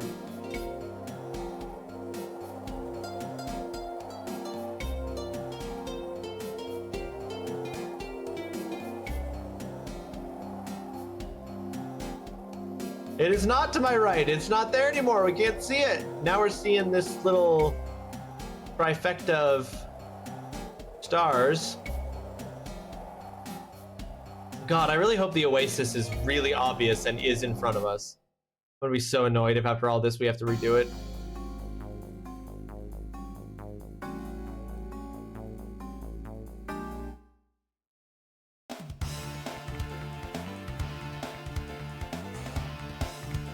Drac is paralyzed by the heat.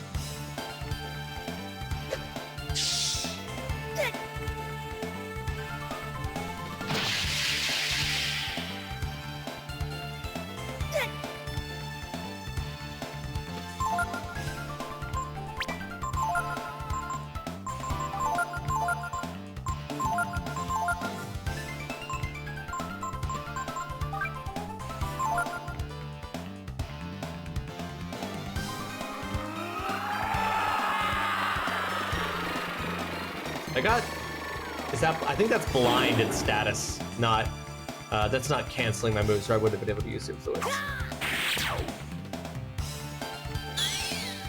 Damn, that's a critical.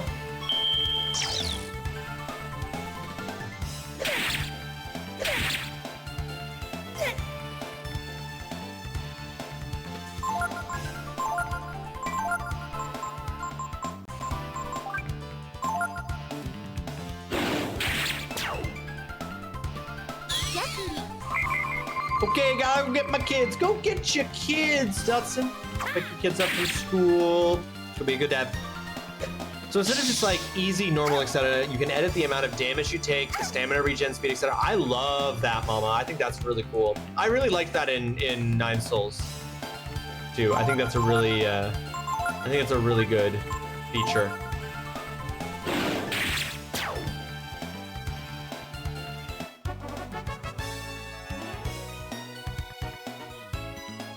Damn, I got so much money.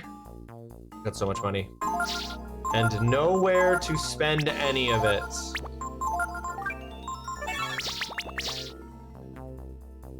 Alright, I don't care about the item in here. I'm leaving.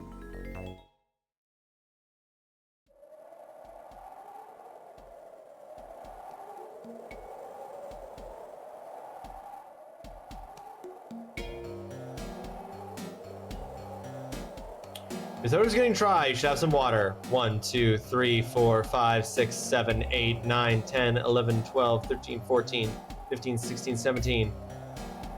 Feels good.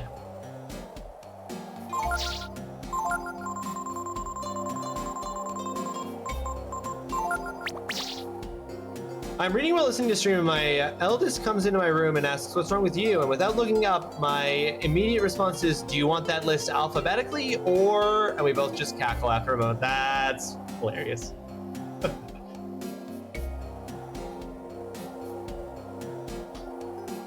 Did we do it? Are we free? It should be around here, shouldn't it?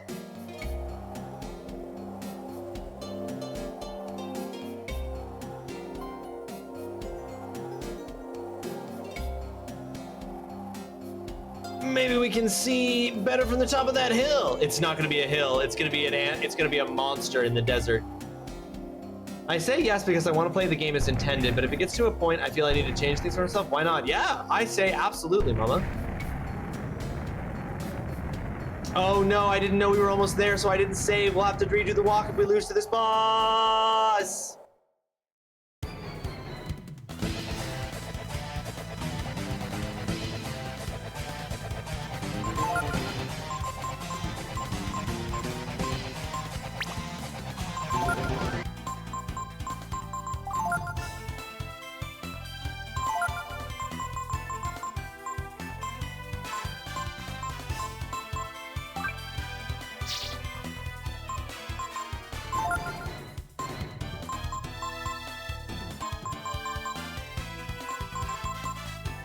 Oh, it only remembers so many. What was the combination to get Tiamat? Shadow and Trance, right? Yeah, that sounds right.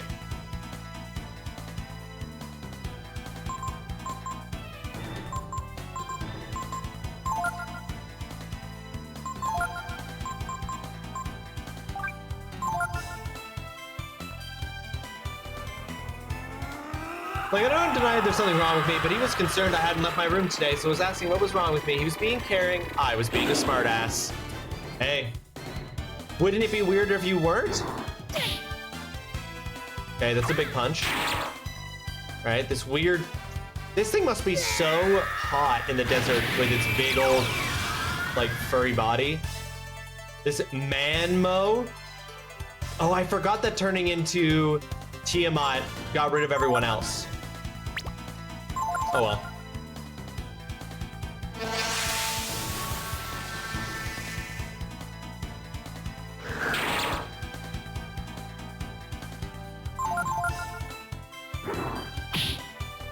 Oh. You done, son? That's how much you do when you punch me?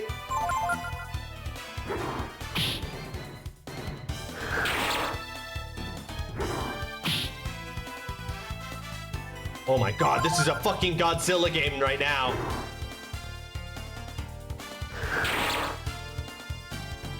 These kaiju are battling in the desert.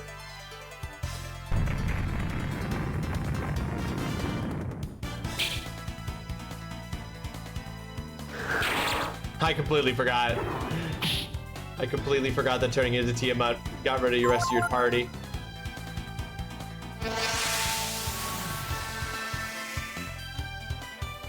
Can't tell what that's doing, if it's doing anything.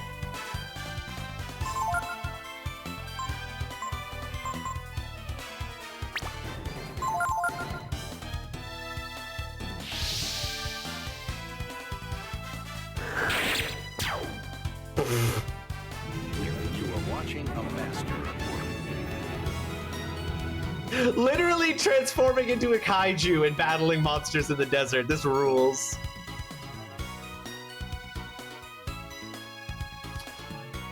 Momo hit level 33 and learned to vitalize.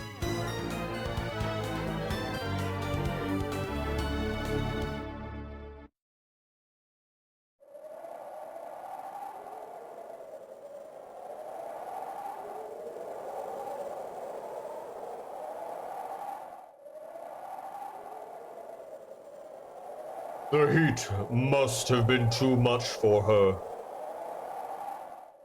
Who can blame her? Having to fight that monster after walking for so many days.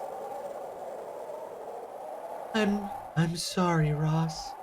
We're so close. Yeah, I know. I was thinking the same thing, Mom. I was like, it's gonna suck if they get nothing because they weren't there. We won't be able to go any further with her in that condition. We also won't be able to go back with her in that condition. What should we do, Ross?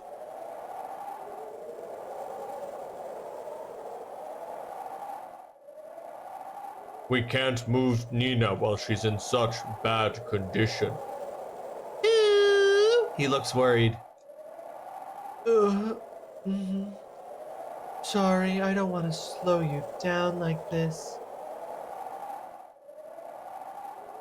Is Nina okay? I'm not exactly in great shape myself either, but... There's a diary, but now's not a good time for that. How mad is she, the princess? Right. And we were so close, too.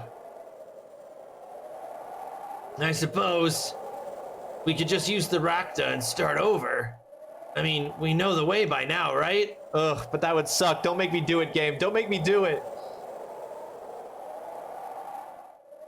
It ain't her fault. Maybe we're just not supposed to make it. No. We are supposed to make it. I refuse to use the Rakta and go back.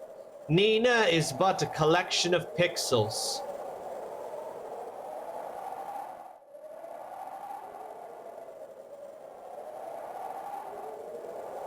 Are we? There's no way, guys, right?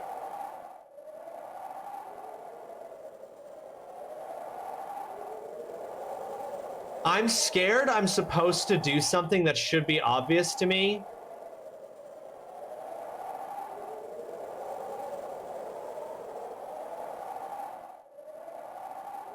And I don't want to...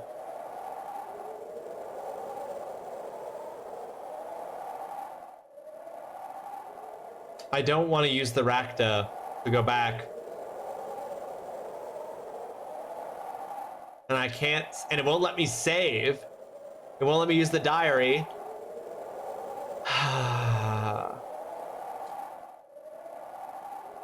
And I'm scared to make a save state. Okay, we're gonna just do this. Raktas, strong, sturdy, and able to live in the desert. They can take anyone lost back to base camp. But Raktas have another talent as well. Huh?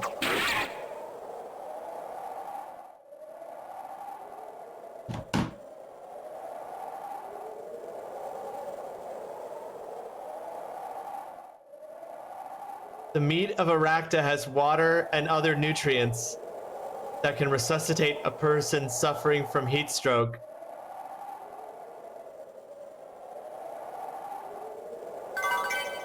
You got the Rakta meat.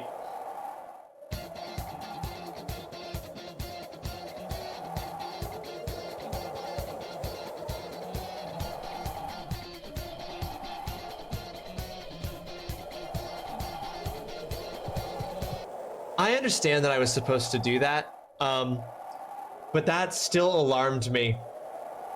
And I thought they smelled bad on the outside.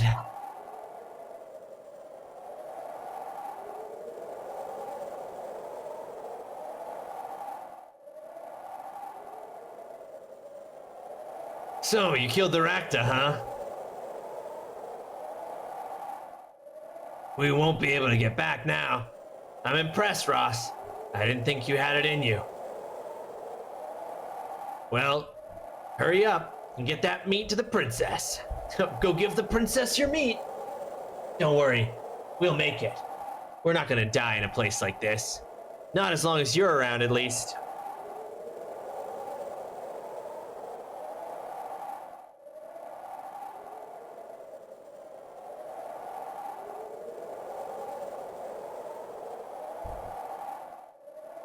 With the sacrifice of the Rakta's life, Ross is able to save Nina's... I thought there was more to that sentence, and I realized that that was the end of the sentence. Helping the weakened Nina, the party makes their way to the oasis. Hey, that kind of looks like that city we saw on the horizon earlier.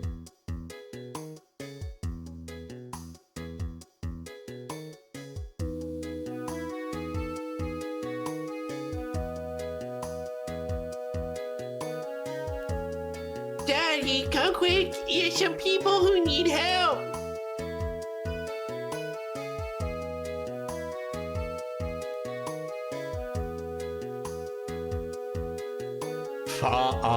Be at calm. Your lady friend is caring for by my wife. Please. Until you are being fully rested, we want you to stay and having our good hospitality.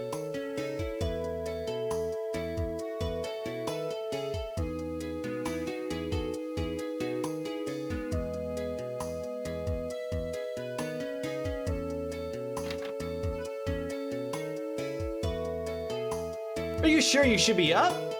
It's all right, I'm fine now. I'm sorry I worried everyone so much. What is Ross and everyone else doing? They're over there talking to the chief about where we're headed. She's looking at the cashier. She's locked eyes with the cashier of the inn and refuses to look away. This is a fun, slow transition.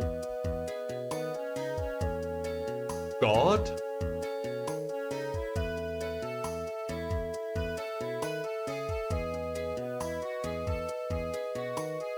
I am regrettable, but I know not of this that you seek. Honorable Fa, do you know of any ruins or something similar nearby? He said ruins. They said ruins! Ruins it is you are looking for, then we are having. To the north over the hill, there is being a place very old that we are calling Ker Jean. It is the ruins of very, very olden city. We should go check it out. You forgot I had a command for that? Of course! You've done so much for us. Thank you for everything. It's all right.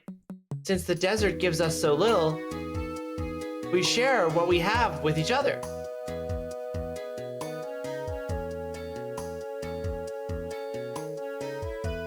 Nina's up and awake. She says she's fine.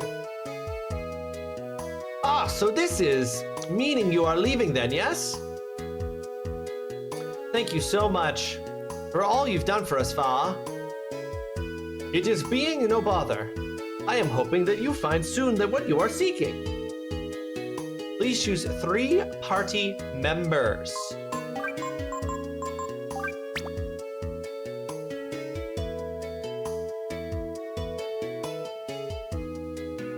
Thank you for everything you've given us. Anything more we can take?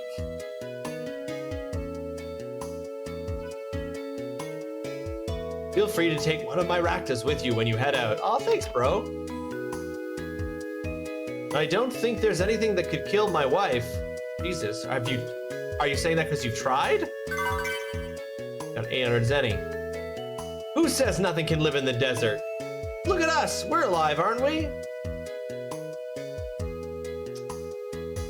A fair point there. Do you need any water before going into the desert? Yes. You got all the water you can carry from the water jug.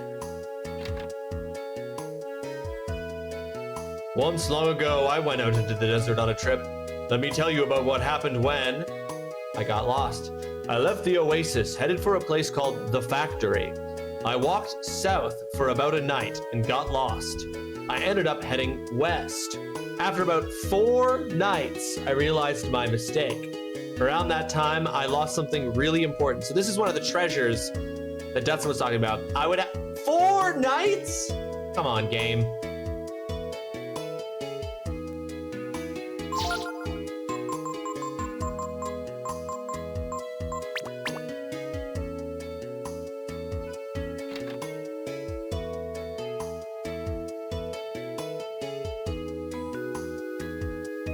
That's the desert out there. Sure you got everything you need? We got water, but hold on. We haven't been able to save. I'm now going to save. I think it's safe to save here. I need to ask that guy, did he say what direction the ruins were? May you be finding for what you're... Did he say north? Ugh.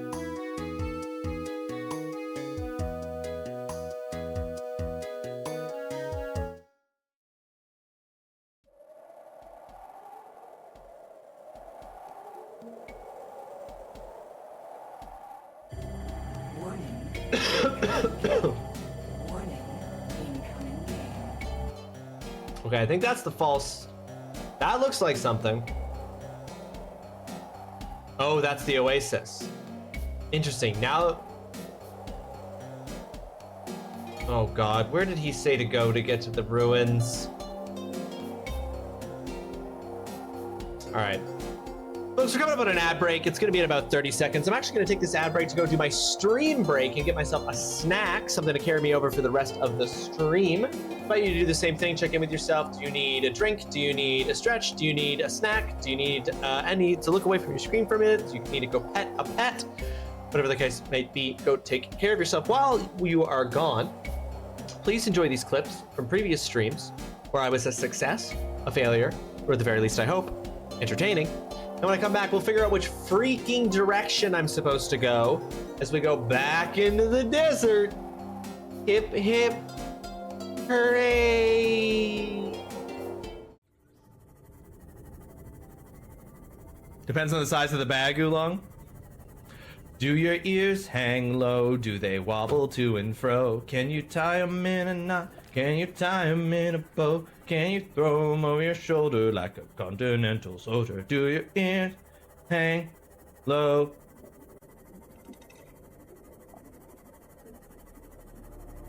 The ears are my testicles. Okay. A group of starving survivors stood around a dying campfire. There's room for a creature. Warmth will enhance its power. Couldn't stop licking their lips. No way. Okay, not you, huh? All right, I'm putting in Nasty Mouth just to see what happens. The power of the Nasty Mouth was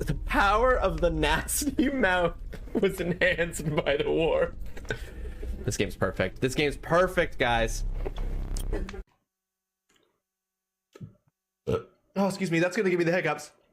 Whenever I eat the Carolina Reaper, once I get the hiccups. And when I get the hiccups, oh no! And when I get the hiccups, I burp. No!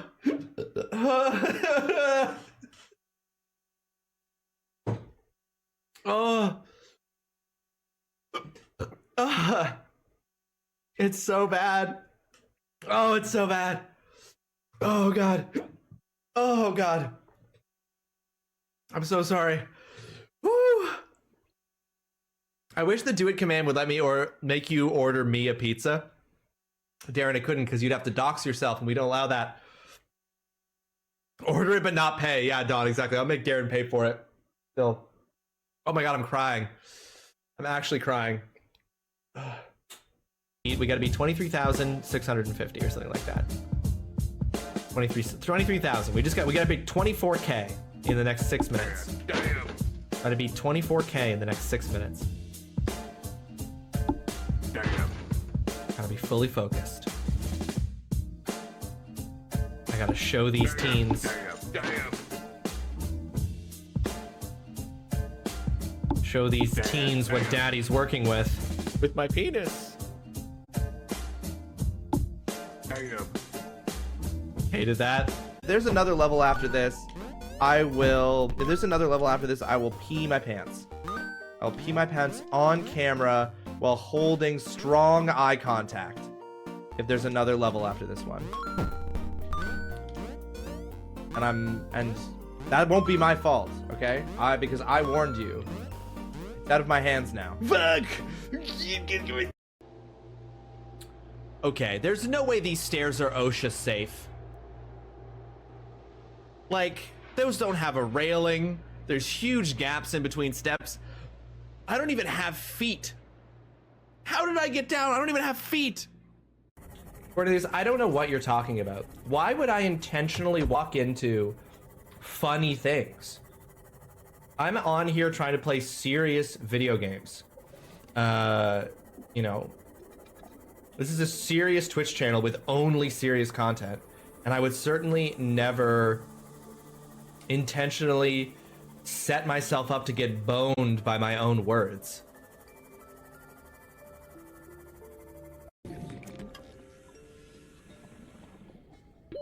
Oxygen. Oh, yeah, lady, I gotcha. Oh shit. Oh shit. Oh god, am I gonna fucking black out? Oh, no. Oh.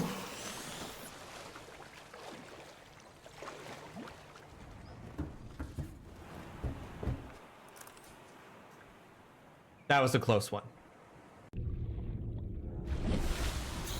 That's one of the most useless items in the whole game, the power transfer. Holy fuck.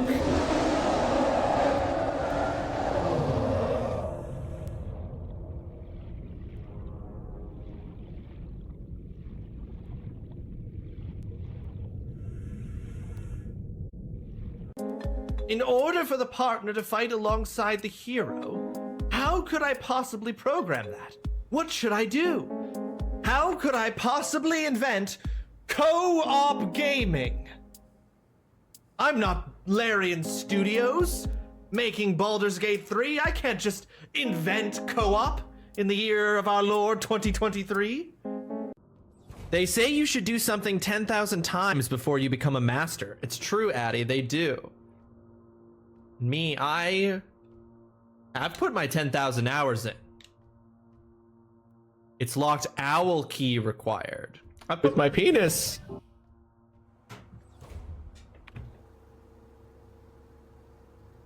The B and C around? You mean because the small one is the C? It's their manufacturing dates. Or I guess what, I mean, yeah. It's, I agree, TGC. It's a little unconventional to try and put your B into Oh, I see what you're actually talking about. Right. Okay, it's unconventional, but we're pioneers. Yeah. We're finding a way to try something new and exciting. We're gonna put our B in our C. No one's ever attempted before. They said it couldn't be done. But we're gonna do it. Hey, buddy. Hey, buddy. Hey, buddy. Buddy.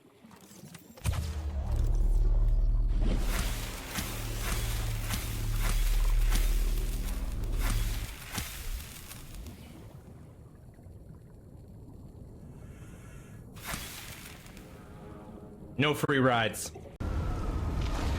Unidentified signal nearby. Oh my god. Oh no. There's ghost matter in there. That would kill me instantly. Oh! Hey, what's up, dude? What's up? I'm about to die.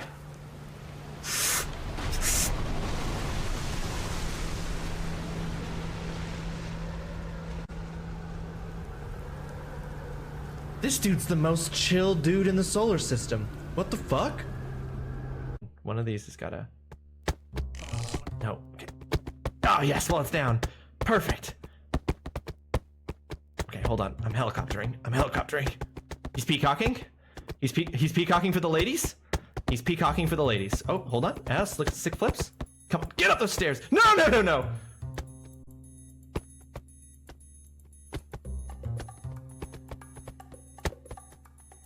He's still peacocking. Dancer just knows because he has the pulse of this game. Dancer knows exactly what to expect from this game at this point. It's all about buttholes and going inside of buttholes. Okay, I've got to find all the music players.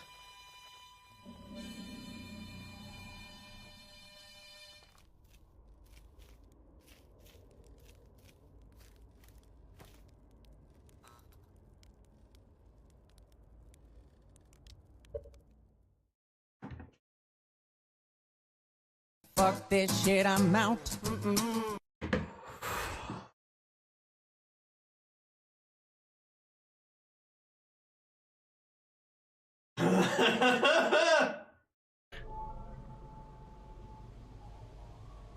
Oh my god.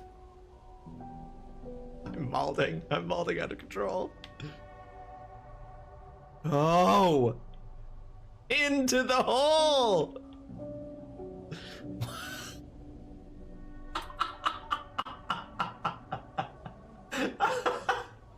This is fucking killing me. Oh. I'm loving the beer. Can you do a little show? Oh, you mean this show? Oh, look at it. Look at it, yeah. Look at that beard. Feel it. See it. Love it. Fuck yes. Probably was at one. Uh-oh, we're gonna start blacking out. No, come on! You're so close! I believe! Oh my god. Oh my god.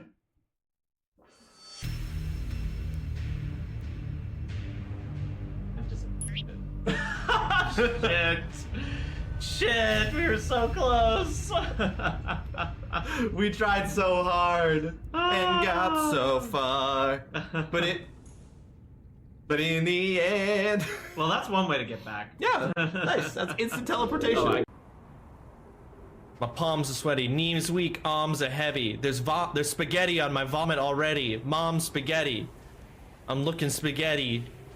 But under the surface, he looks calm and spaghetti to drop bombs. But he keeps on spaghetti. What he wrote down, the whole crowd goes spaghetti. He opens his mouth, but the spaghetti won't come out. He's spaghetti now. Oh, the world's spaghetti now. The clock's run out, time's over, spaghetti. Jump back to spaghetti. Oh, there goes spaghetti. Oh, there goes spaghetti.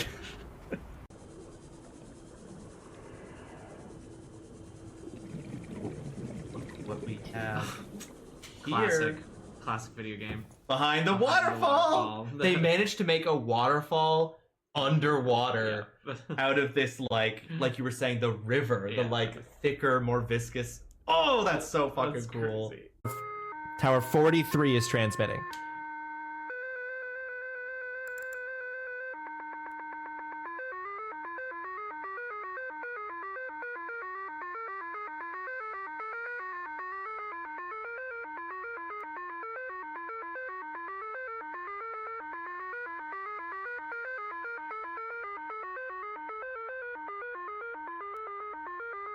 This is the dance beat for the club of the future. Are you kidding? Feel that bass drop. Oh.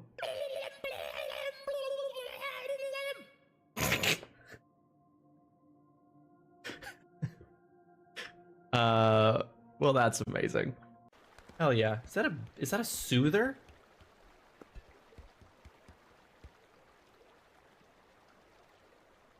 This is someone's kink. I don't know whose it is. But this is someone's kink. Why is he walking like he... Okay. Okay. I do... He's walking like he's got a stick up his butt, right? He's walking like he shit his pants. He walked like he shit his pants when Erica was like, he designed games too. Takeshi fucking sharded in his drawers. A full rage shit. It's the only explanation. Incredible balance on this man, honestly. No! Stop going backwards!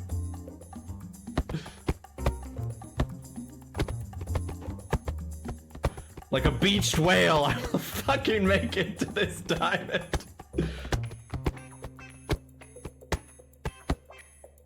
With the grace afforded me by God himself, come on!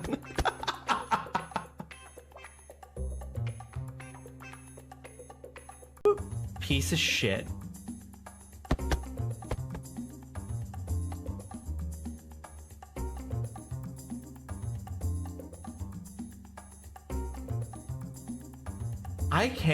I can't with this game's logic.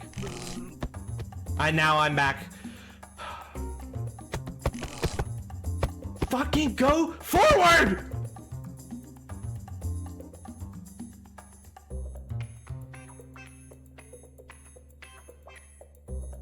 Oh, is that a lot of damage?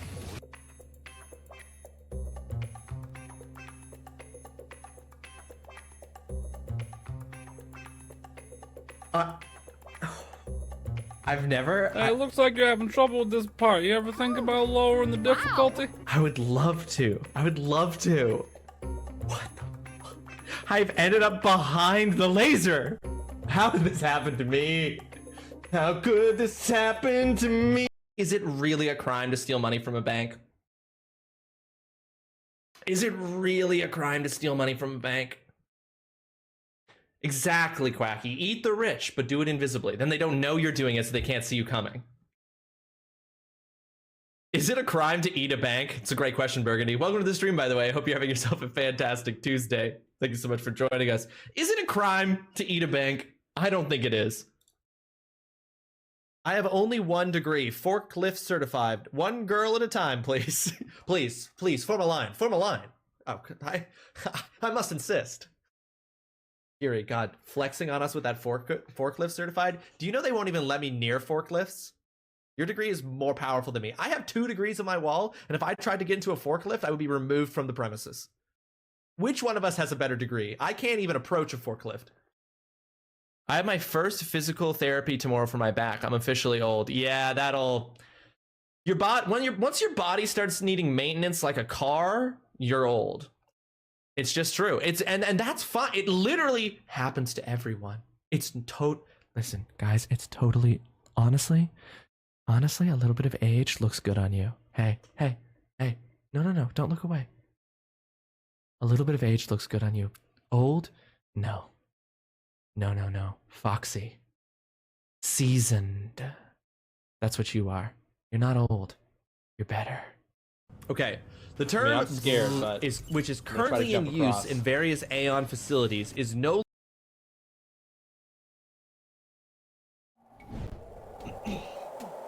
Hey folks, sorry if that got audio confusing there for a second. I pressed the wrong button to disable the clips. Welcome back from the break. Thank you for indulging me while I went and had that break there. Got a snack. All right. This desert shit is too scary. I am going to just make sure that I know where I'm going. Okay. We're just going to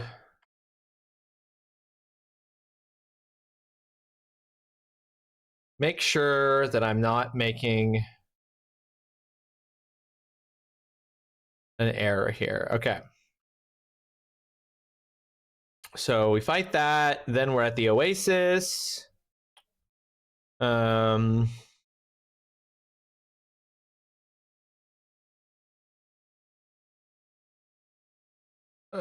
Search the village, stock up on items. After you've explored the village, exit the Oasis to the north.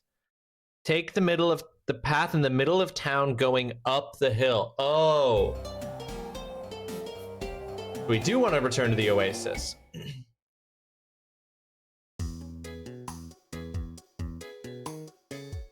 Good to know. I always grow another year better. Lord of War, welcome to the stream. I hope you're having yourself a fantastic Wednesday. This is the path we wanted to take. My bad. You're another year better, another year stronger, War. I can't remember what the game is called, but that jewel heist one, I was tabbed out and all I could hear was the flapping of the R. The jewel heist game. The flapping of the arm in the jewel heist game. What are we talking about here? You were already pointing at the city thing. You could have done that and then returned to the Oasis. No, that I did. That city thing was the Oasis. That's a...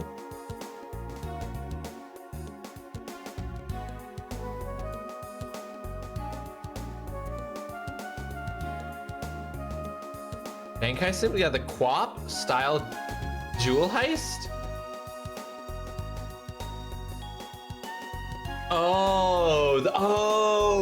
From my clips from the itch.io.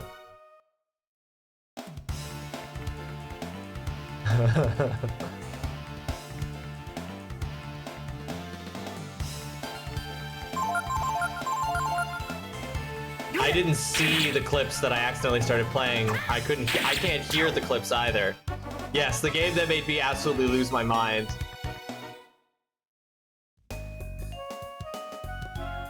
I also never did go back, and I have a note here. I gotta go and fix some of the clips that are too big because they haven't been converted into the proper file format. Oh, I can't get up there. Okay, but there's a teleporting pad, so clearly at some point here we're gonna unlock the ability to teleport.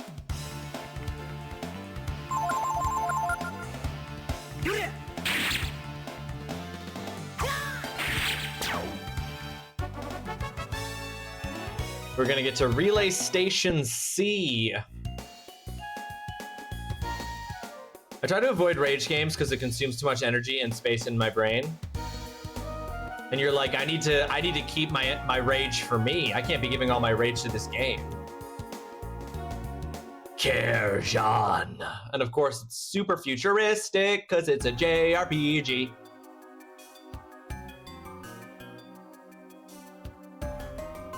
Oh my god, it's actual future city. All games are rage games to you. Gaga rule. Yeah. Sure, dude. Thanks. I'm out. Bye.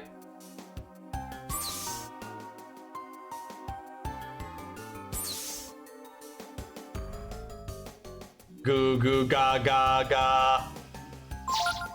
Oh. Fuck. Damn, that's expensive. The Seeking Sword is 20,000 Zeti. That's half of what I've managed to acquire. Atomic bomb?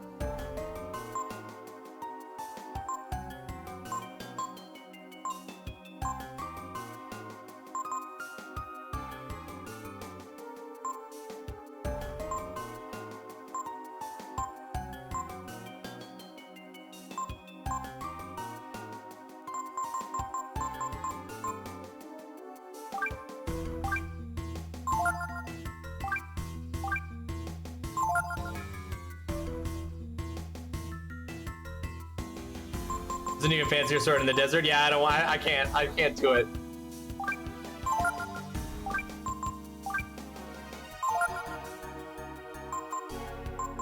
God, all that money spent, all that money gone, but for 20 more points of damage. So you can't take it with you. But has anyone tried?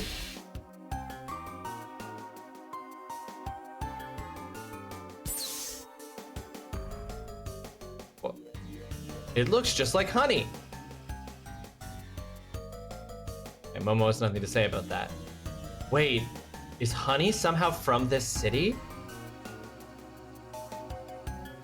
Yes, like loads of people throughout history. And how do we know that the pharaohs of ancient Egypt didn't end up in the afterlife with all their money? What? What?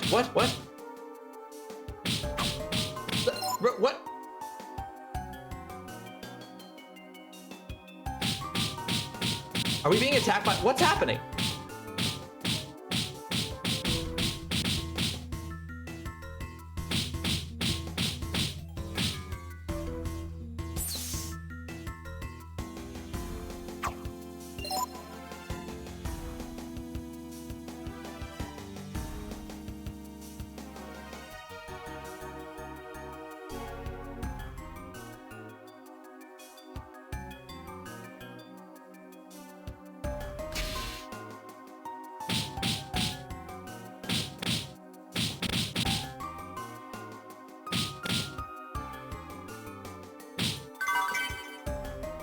I think there must be.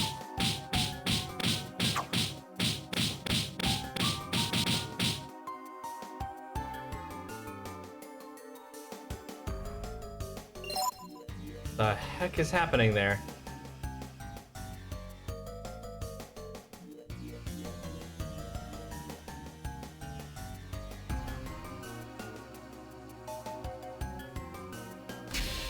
I just got to Kerjan.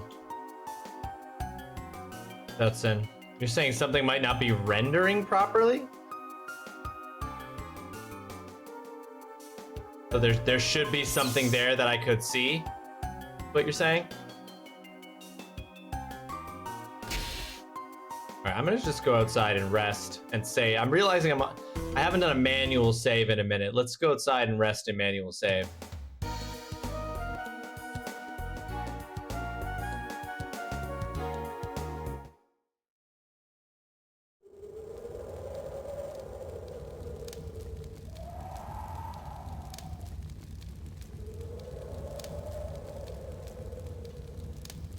Oh, I wanted to rest first.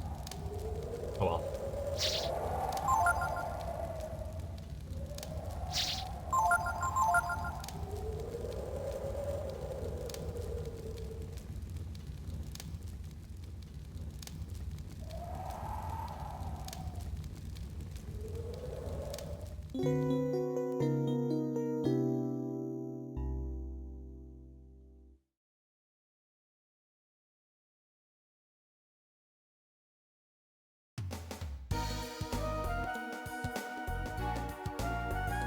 Okay, so it's literally that they're okay. I just assumed it was invisible something. Okay. I just assumed it was invisible something.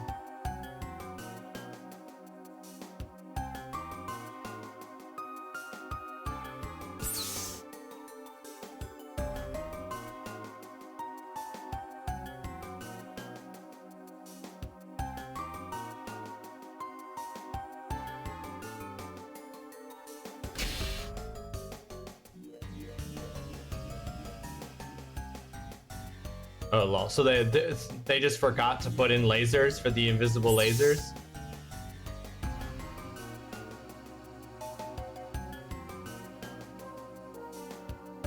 Clearly the invisible lasers also move.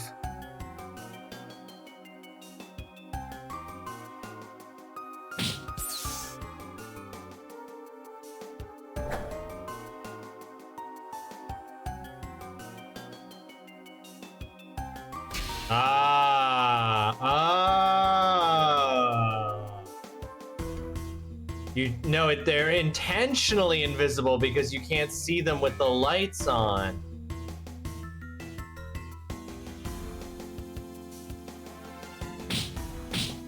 Hey, watch out there, Ray. Ray, watch out. Yeah, not a mistake. Deliberate design. I figured it was deliberate. I was like, okay, there's clearly something invisible.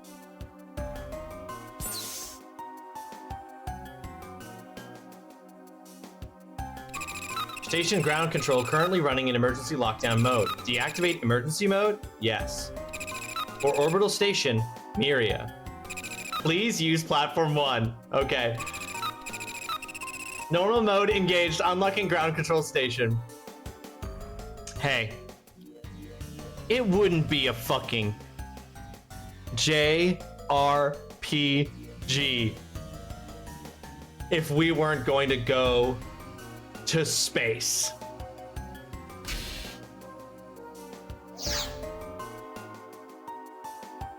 Where would God be? Where would an advanced civilization be if not in space?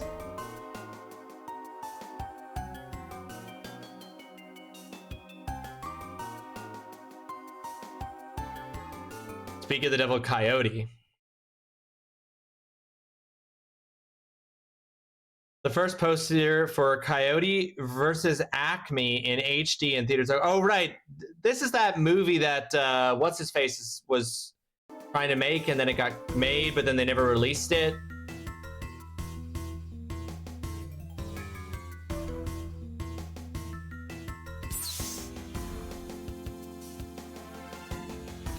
Platform 1, gates opening.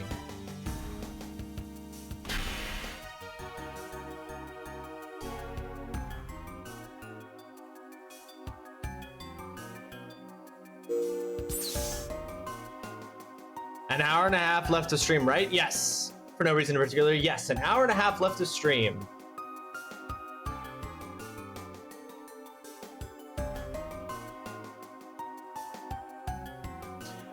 Miria. I keep hearing that name. Isn't that the name of the god?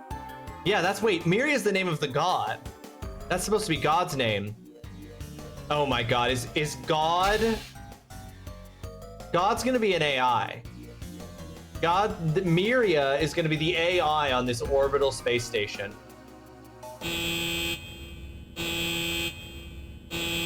Attention, lift for Miria, now leaving platform 1.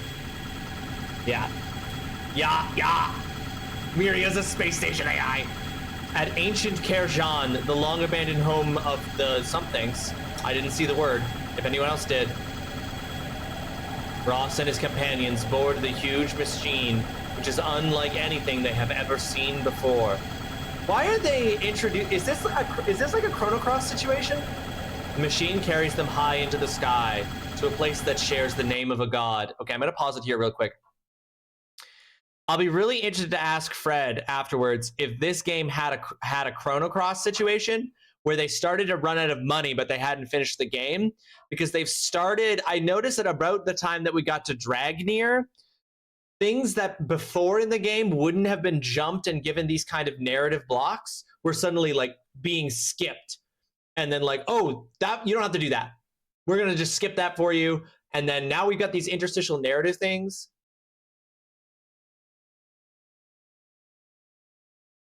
I feel like the game, it's interesting that we've switched to, the way in which this game is presenting its story has changed.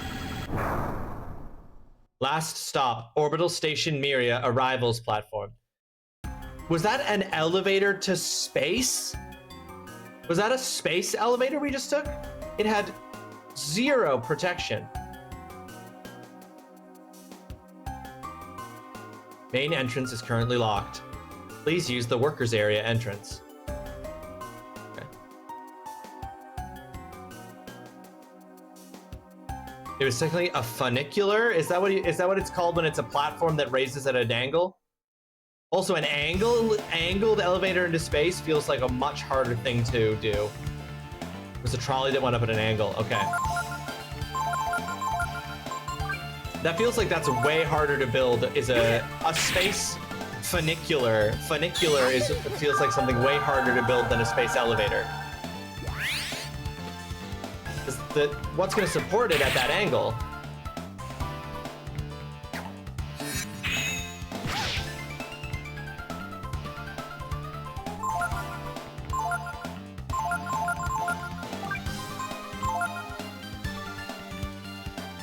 Armor's armor is cracked.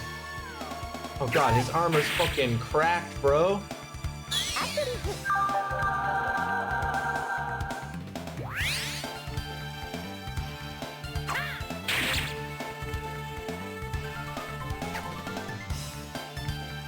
Risky blow.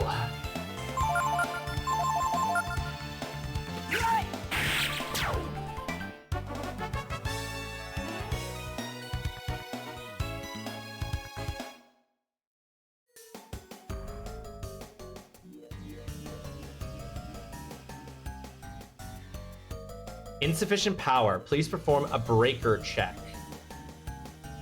Okay, I'll roll my d20. I have +3 to breaker, even though I hardly know her.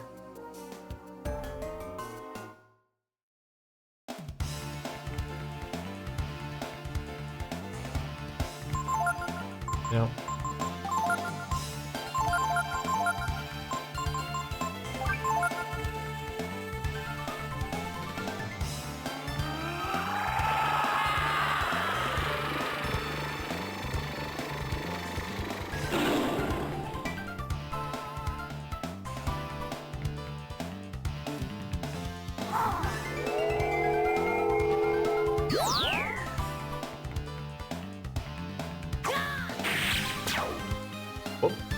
I went into Were Tiger mode because I was worried that these enemies were going to be really, really tough and that I needed to be going all out all the time. I need to go all out just this once. Howdy, Azrael the Abyssal Blade! Welcome to the stream. I hope you're having yourself a fantastic Wednesday. It's great to see you. How you doing? What did that do?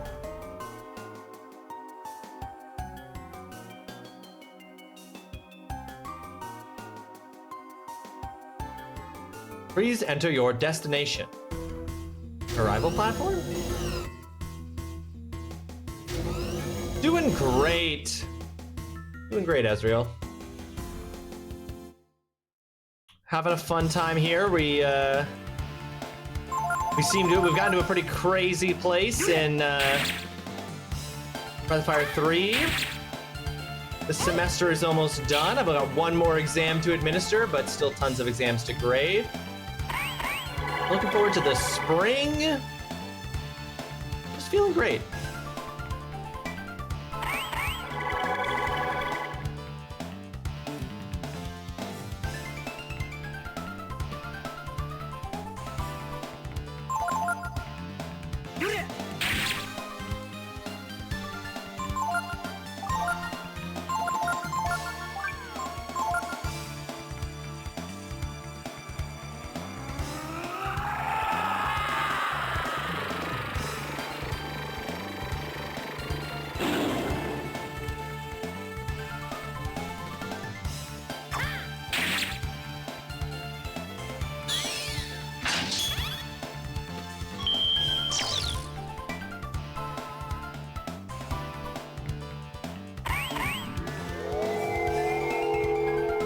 these death bots seem to have a lot of stuff that they do that is really, like, just about helping each other. That one death bot is so caked up right now with defense boosts, it's crazy.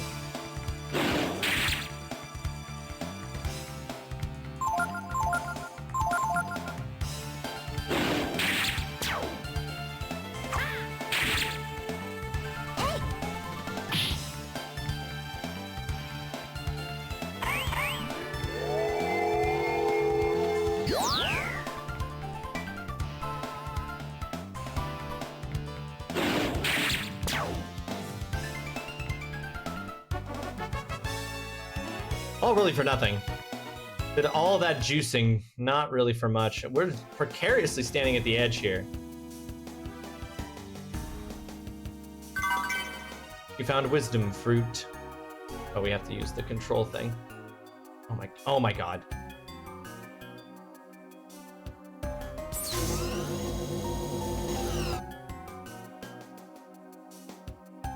Please enter your destination. I would like to go to the maintenance deck.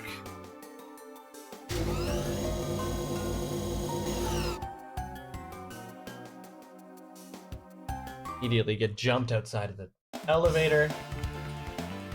Azrael, what are you up to lately? What have you been playing of late? How have you been spending your free time?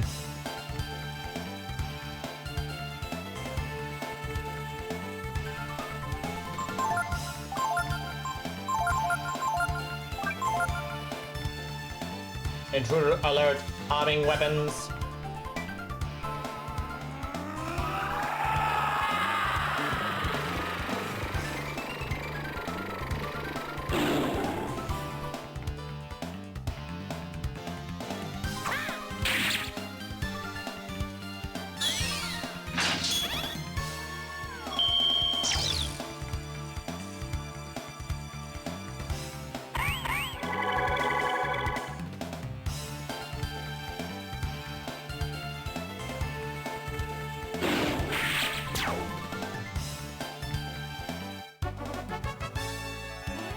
At least we're not, like, again, suddenly getting a jump in difficulty that I have to go grind for. Oh, interesting. Please enter your destination. Workers area.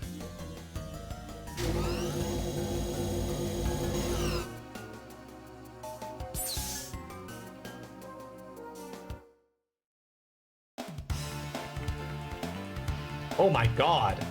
Nightmares. The hell are these? You guys look cool as hell. But in the context of this being like full of robots and shit, are these like actual weird vampire guys with pet bats? Or are these somehow like robots that have been designed to look like weird vampires with bats?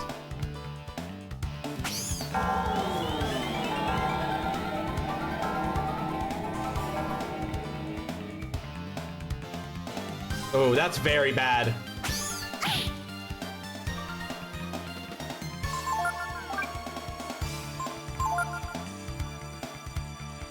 That's very bad because I did not give Ray directions.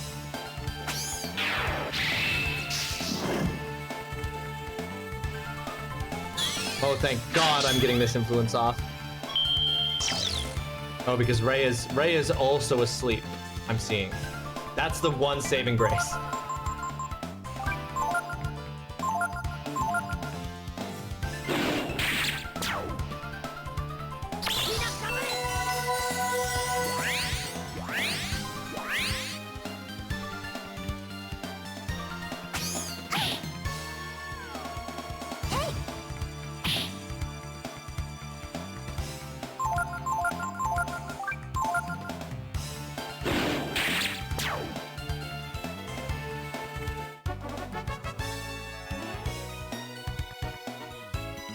Alright.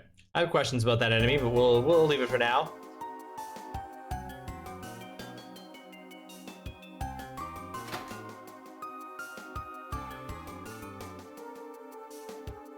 Security level B. Please initiate card key ID check.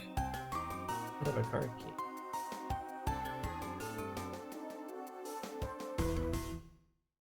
I already feel like there's a whole area that I didn't explore in the previous.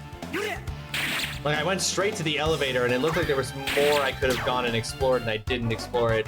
But that is one thing I don't like about this game's level designs, is that it's really unclear where, like, what is like side stuff that'll give you like that you should explore and what is the actual path forward.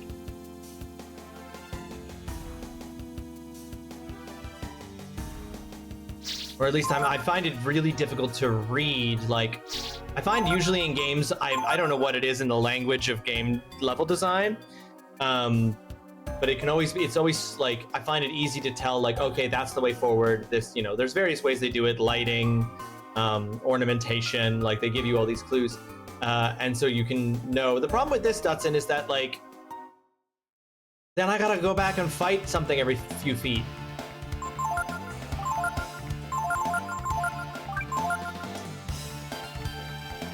They do not make backtracking easy.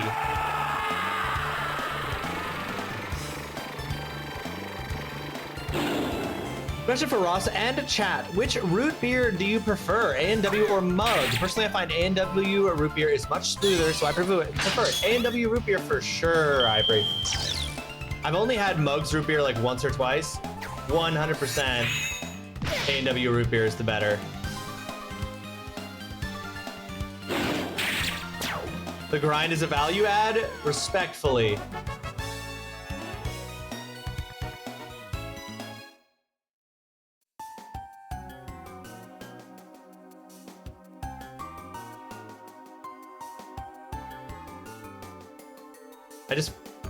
I find it very demotivating.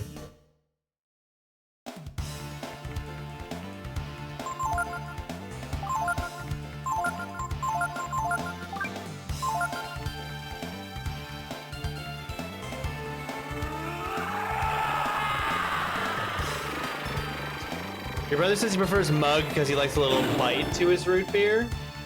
A little bite.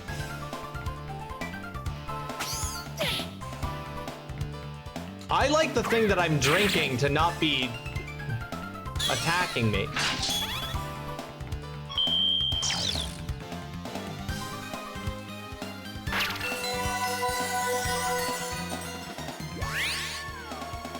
I'll say that, like, probably the only time I ever choose to drink root beer is when I'm getting food at A&W.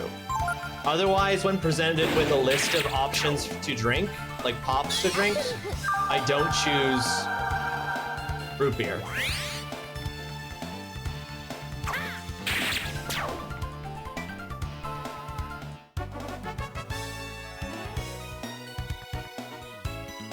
Yeah, sometimes when you get like, like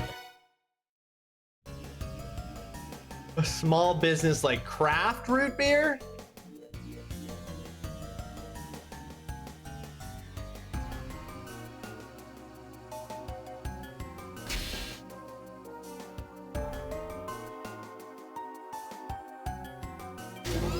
has to be the mood for root beer. My go-to is Coca-Cola, but sometimes I get a craving for other flavors. Sprite was always my go-to. I like an iced tea or a Sprite, but recently my go-to has become, and this is how you know you're in your 30s, ladies and gentlemen. My go-to is ginger ale, which I hated as a kid, hated as a teenager, did not like as a 20-something. Now I'm in my 30s and I'm like, ginger ale. Oh, time for a sweet treat.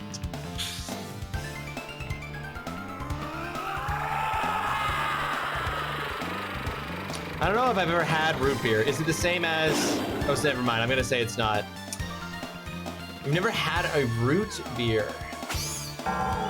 Is that's not a North American, is it? It could be. I would believe it. It might be like oh, what's the one I'm thinking of?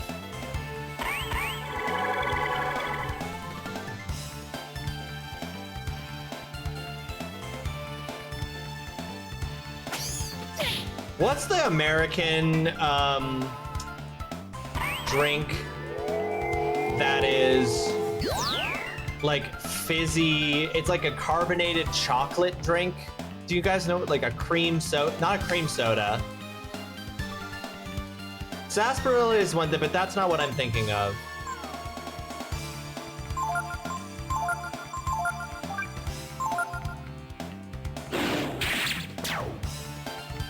No, ginger beer is its own thing.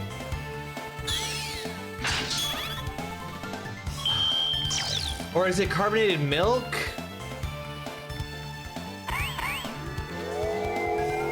It's something, bro. It's something. Ugh.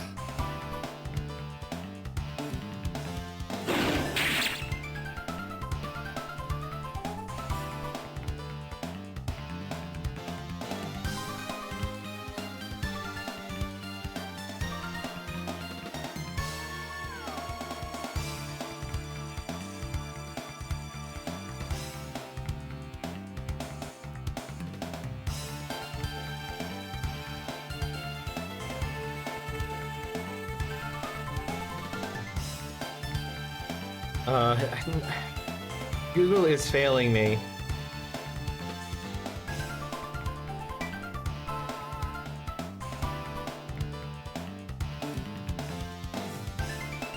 Wait.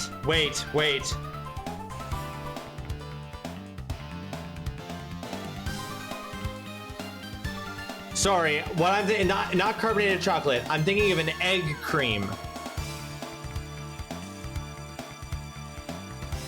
An egg cream is a cold beverage consisting of milk, carbonated water, and flavored syrup, typically chocolate or vanilla. Ross, I need you to fucking knock it off. Listen, as a substitute for an ice cream float.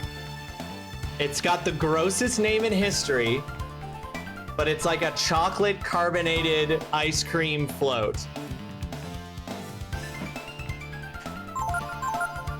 And I'm sorry. I don't want to see or listen. I want this to. None of my senses want to engage with this.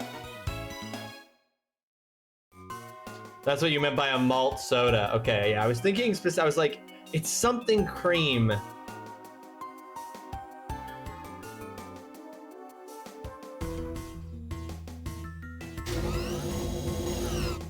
Oh, whoops.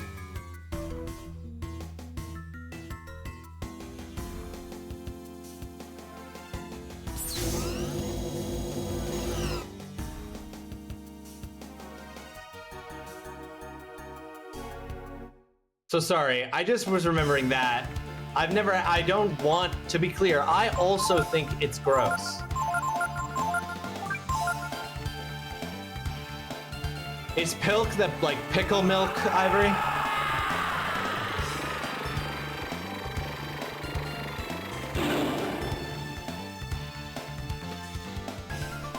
Pepsi and milk, no.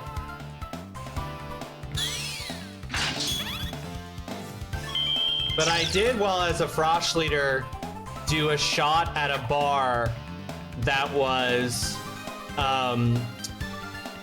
Bailey's and lime juice.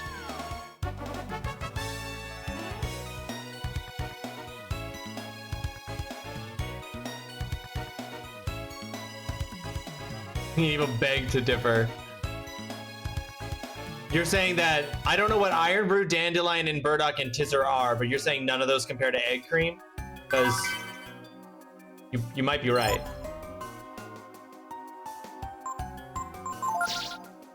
Yeah, cement mixer. Yeah, that's it.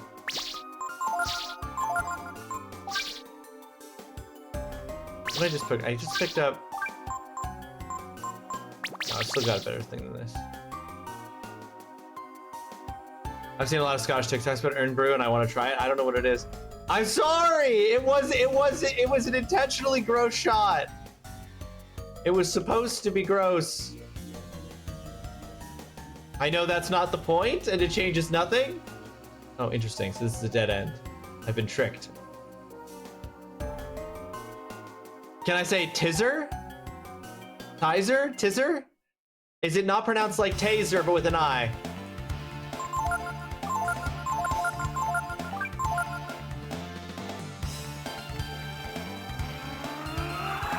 I'm I've also just maybe like never had an ice cream float. It is not pronounced like taser with an I. It's pronounced Tizer.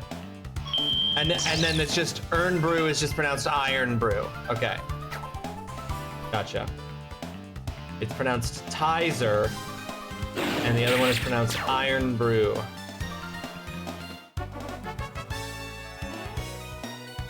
No, I grew up.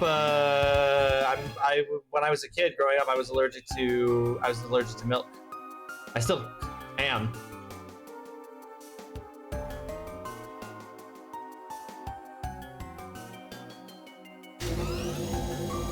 And my parents never let me drink. Well, I wouldn't say my parents never let me drink, but my parents were like very like careful about us drinking pops, and so I never like. I don't like Coca-Cola or Pepsi. I don't like dark pops. I like the clear pops. I do not care for either Coca-Cola or Pepsi. I actively don't like them. But yeah, we never had ice cream floats. I don't know if I've ever had an ice cream float, ever.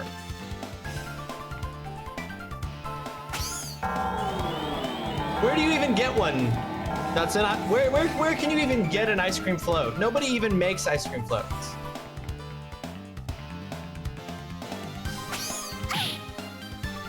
You wish you hadn't had an ice cream float? You didn't care for it, Mama?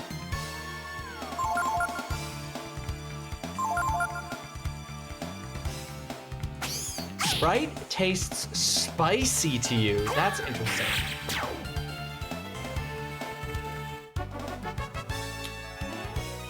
Yeah, well, we also, like I said, I only ever have root beer when I'm at A&W, and A&W doesn't have an ice cream float.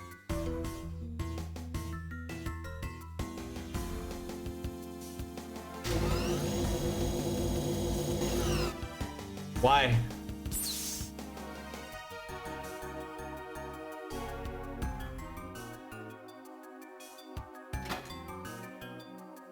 A long time ago, but it's like a texture nightmare for you. Oh, yeah. Okay, yeah, that would do it.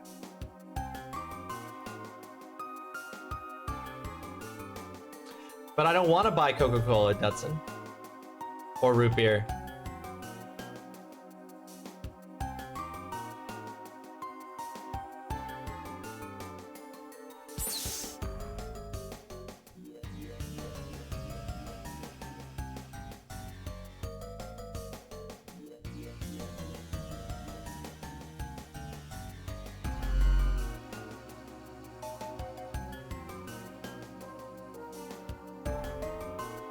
Is A&W currently selling ice cream floats? What if it? I picture when I picture an ice cream float, what I picture is like an old style 50s diner. I don't want to just get some fast food restaurant's ice cream float that's probably like, you know, I don't want some fucking fast food facsimile. I want the real deal.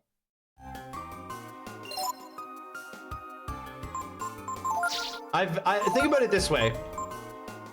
Here's one way we can think about it, right? At this stage, unbeknownst, I've been ice cream float celibate for 35 years. And at this point,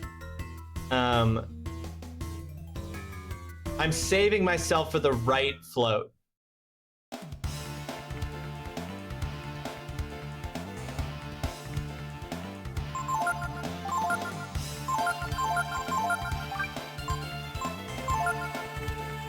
When I picture a float, I see the future and the sickness that tends to follow. Yeah, yeah. Exactly. I want it to be authentic. Down in my hometown, there's a mom and pop restaurant called Sharon's Place, and they still sell floats. My best friend and I used to go there every Saturday afternoon and share a big plate of fries for $5. See, that's fun. See, that's the thing. That's what I want to look for. I'll keep an eye out for it. I've never really thought about ice cream floats, so I've never really thought about the fact that I've never had one. It really wasn't something that I felt was absent from my life, you know?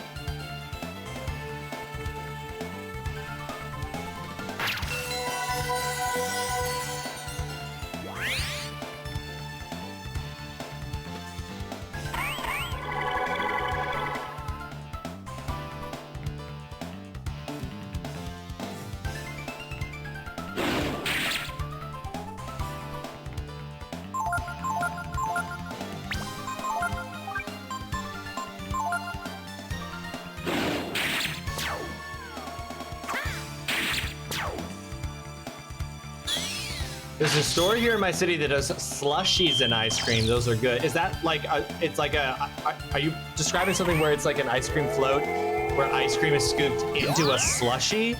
God, that feels like that is a recipe. That feels like a recipe for brain freeze. A snow cloud. Okay.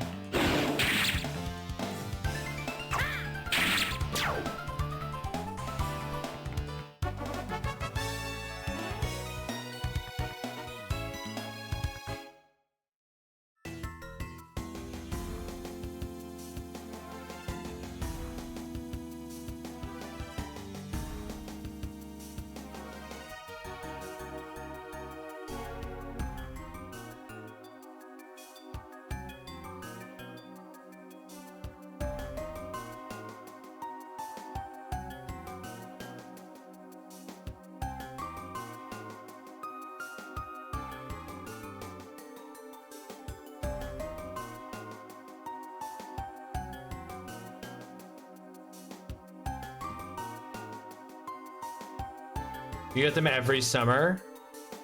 I wouldn't even know to ask for this. Oh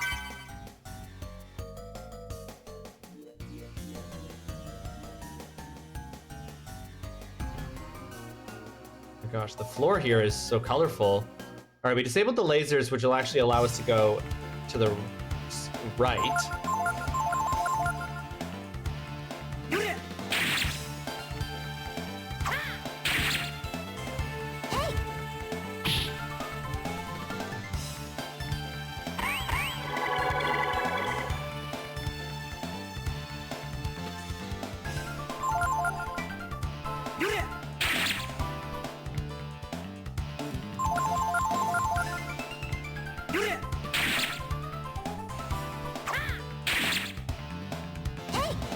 I've also never gotten ice cream from an ice cream truck.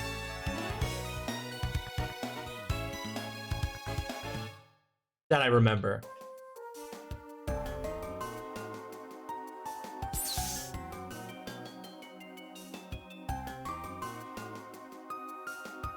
My God, these are the fastest escalators in the world. They get slower when you step on them.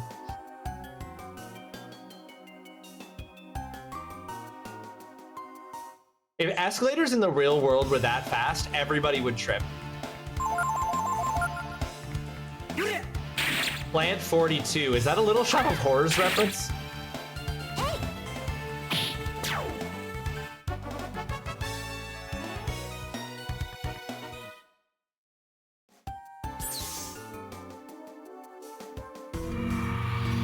Your wounds are healed and you feel completely refreshed. Whoa. Okay, now I have to step in. The fuck you mean? Never had ice cream from an ice cream truck. I've never had ice cream from an ice cream truck. I've never even, like, actually... I've never had ice cream from an ice cream truck. Again, I was allergic. I, as a kid, was not allowed to have ice cream or any dairy products. And in the 90s, they definitely didn't have people going around with fucking almond milk-based or, like, cashew ice cream.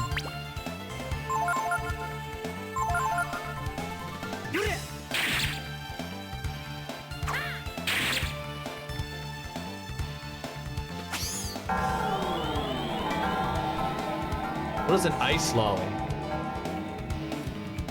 I also don't think I've ever even seen an ice cream truck.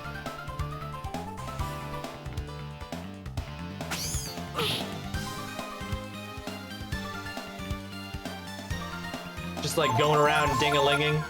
I don't know that we, you know, I've never seen one.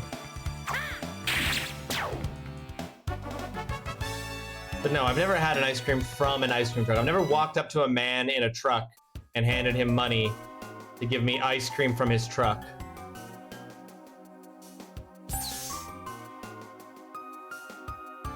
don't even know what an ice lolly is, Evil.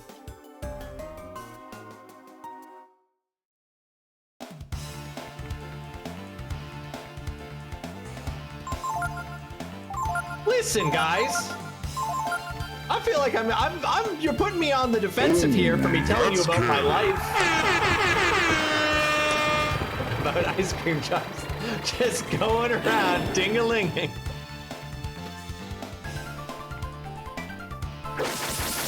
You know what? They go around with their bell and they're like ding-a-ling.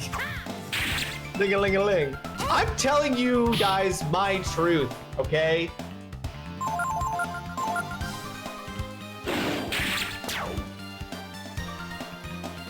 Imagine instead of ice cream, we were talking about money. And you guys were all like, oh, you didn't have money growing up? Y'all should be ashamed of yourselves for the way you're reacting. For real? All right, we're gonna pause for the 3-minute ad break.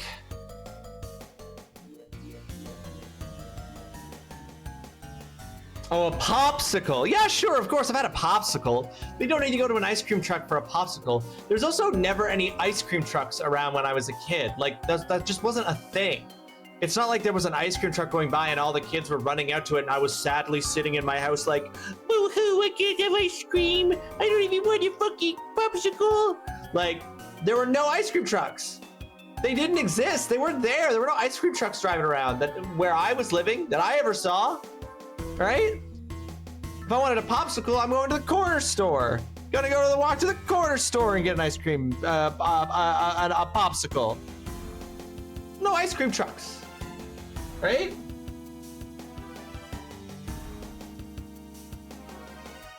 The combo, that combo I told you to stop, feel free to go back. Anything to get rid of the combo I've just had with Kiddo from my brain.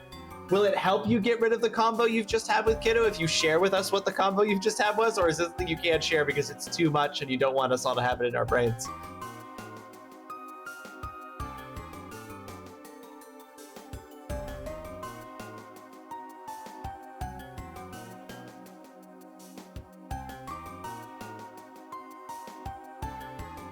I don't know what to tell you guys. I don't have a single memory whatsoever that I can conjure up of me even being around an ice cream truck. Like a stationary one that was part of a bunch of food trucks at an event or on like the boardwalk in Halifax or something. Like, sure, I've seen ice cream trucks.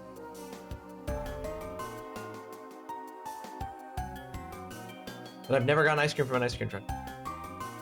I don't think you, well, you don't think I was a kid ever? Well, where's Holly? A lot of people suspect that, Mama. Or sorry, Evil. This is one of those things, Evil, that led all of my friends back home to say I was grown in a test tube because I didn't have these experiences. Test tube baby. Yes, exactly. My childhood was different from your childhood.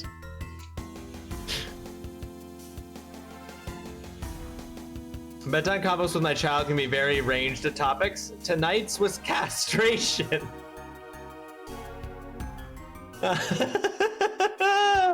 Hey, incredible. Right, that's it. There are never any ice cream trucks anywhere. I don't know what you want from me.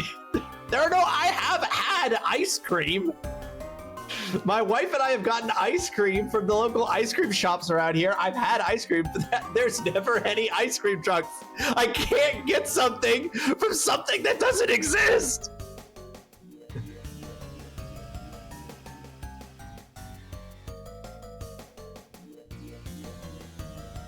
I would have preferred no childhood, but I had an ice lolly. You at least had that to hold on to. You had the ice lolly. Okay, so this is just 2 different rooms you can go to where we get healed. That's what this is. I would have moved fast. Oh no, there's a chest there. That's so mean. That's so mean. Anyway, there's nowhere to get ice cream floats. There's nowhere to get ice cream floats, and there are no ice cream trucks. If I see an ice cream truck anywhere in this city this summer, I will slash its tires. I will chase it down like I'm Jason Bourne in the streets of Paris. I will hold the driver at gunpoint and demand that he give me an ice cream. No, Dutson. I can get something A&W calls an ice cream float. That's what we covered. The rocket lolly? Is the rocket lolly the one that's like red, white, and blue? Like red, white, and like a light blue? You would know they don't go ding-a-ling. Yeah, they go ding-a-ling.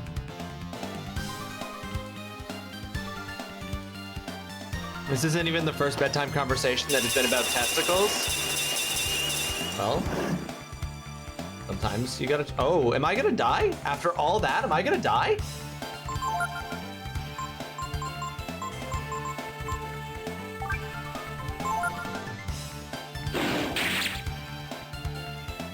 Red, orange, and yellow. Okay, well we have different.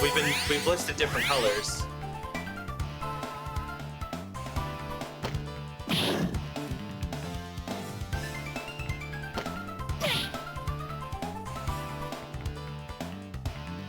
And I don't believe that the diner. There is a diner near me. I don't think that they have. I don't believe that they do have ice cream float. I'll check the next time I'm there.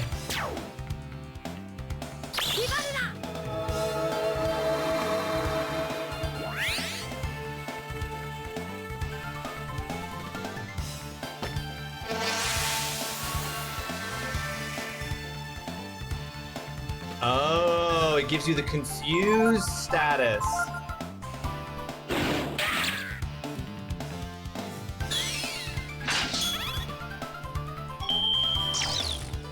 That wasn't working on me though because I turned into, oh, the best move I could have done against that boss before in the desert was to turn into Tiamat. Oh, this is very bad.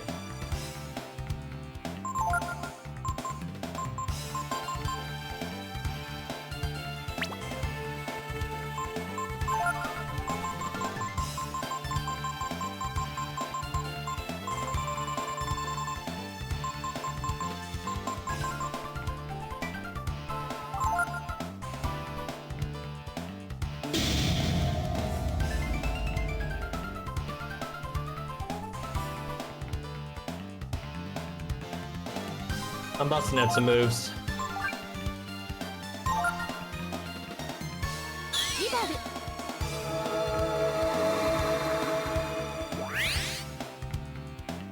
You have rocket lollies in your DMs. Oh, okay. Yeah. We had a very similar thing. They weren't shaped like that though. Isn't a screwball to me is an alcoholic drink?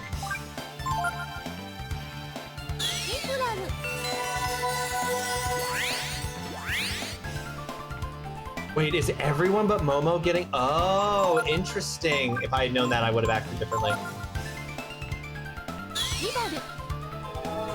A screwball is a kind of ice cream? What flavor of ice cream is screwball? What do you mean you missed?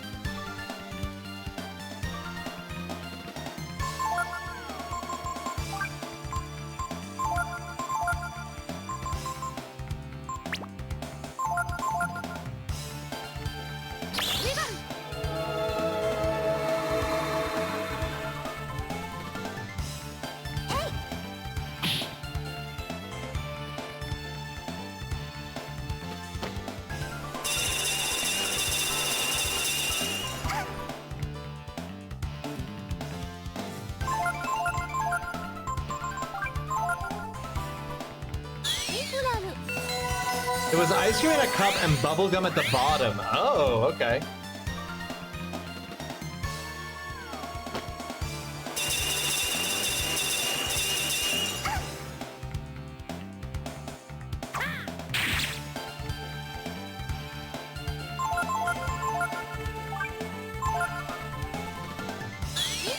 I was a simple child and remained a simple man. Give me a fudge lolly or an ice cream sandwich.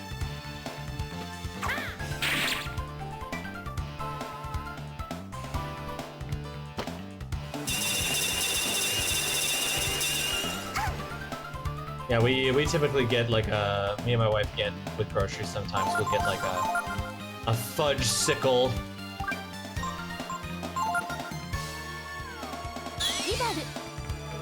Pack for us to have. Stop missing!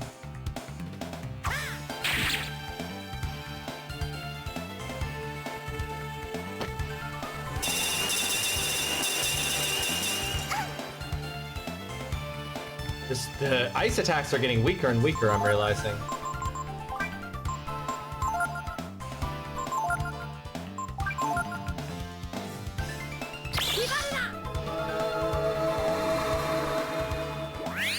Yeah, I was gonna say, Ray can't be so dead we can't bring him back. Come on.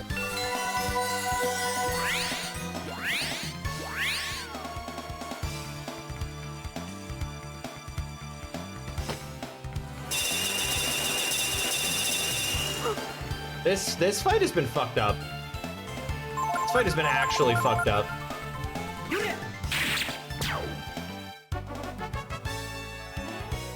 But I guess we did get like 10,000 Zenny out of it, so. And there is a room right here that should.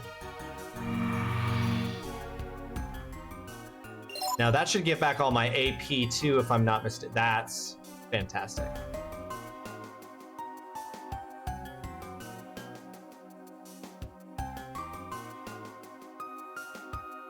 Can you summarize what that is, Stutson? I'm not gonna click it and read it in the middle of the stream. But I can kind of tell from the title that it's something about a ruling against Ticketmaster.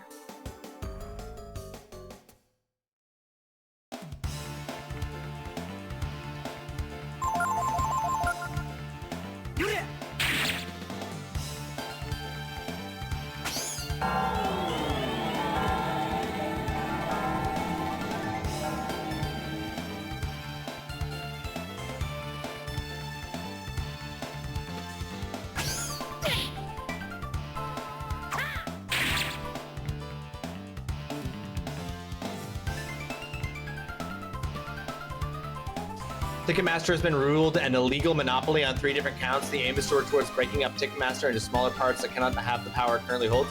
Where it currently holds the power to make the cost of concert tickets whatever the fuck they want. That concert tickets just continuously get more and more expensive. That is good news. The jury found the company liable on 3 counts: illegally monopolizing the market for live event ticketing, amphitheaters, and tying its concert promotion business with the use of its venues. Sick.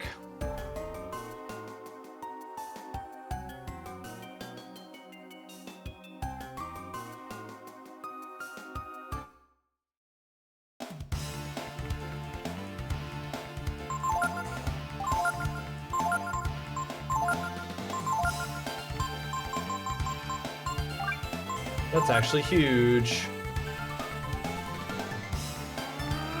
God, could you imagine?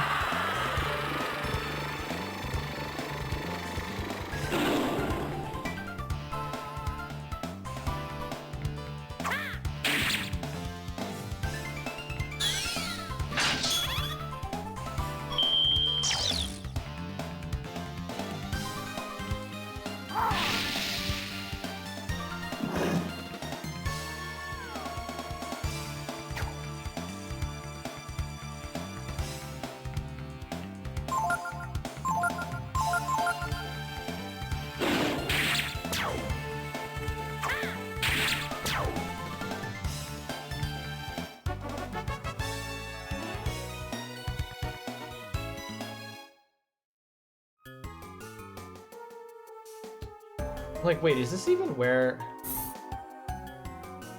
Like, my God, this is. There's so much here, and I have no idea if I'm going where I want to be going.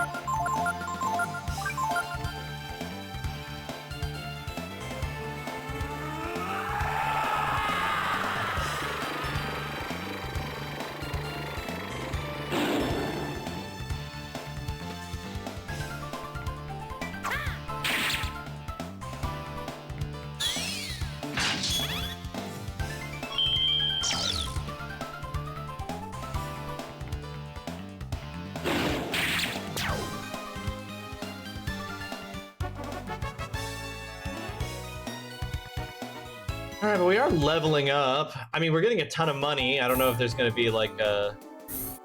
It would be crazy if there was a store on the space station. A life shard. What is that?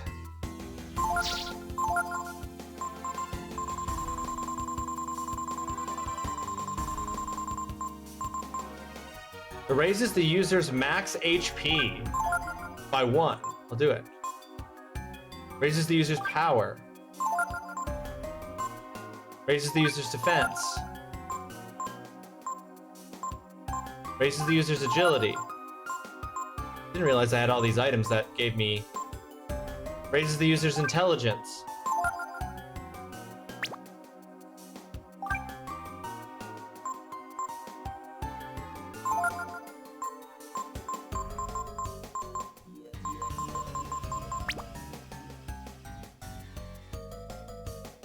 You can go back and spend it at the store. It'll take you like 45 minutes exactly. I finally started right to the Starling, and I'm more nervous than what I was before. I hate TikTok sometimes. It would take me, yeah, the remaining 45 minutes to get back to the store just to buy like one new gear piece, with the cost being what it is. You're even more nervous now that you've started because of all the stuff you've been seeing on TikTok prior to starting, or you're more nervous now that you've started and you're seeing, now that you're actually reading the book is making you more nervous?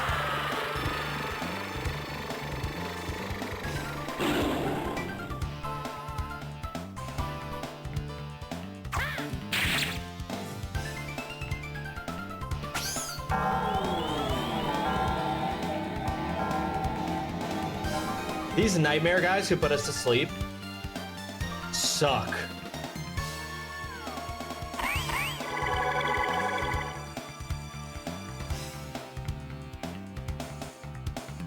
At first you were seeing everyone sobbing, and now you're seeing the complete opposite. The complete opposite of sobbing. So now you're seeing people laughing maniacally? Or by the opposite, you mean you saw people sobbing and now you're seeing people are pissed?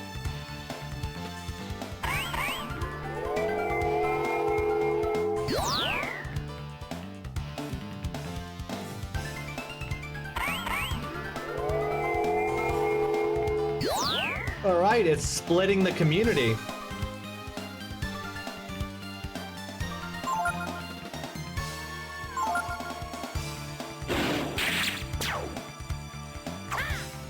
Okay, it said that the party awakens, but Momo didn't wake up. And that has me worried because Momo's the one who can tell Ray where to attack.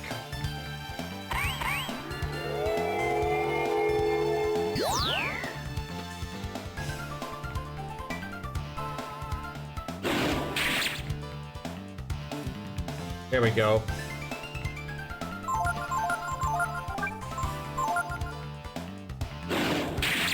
No, of course not. You don't want to be disappointed, of course, Mama.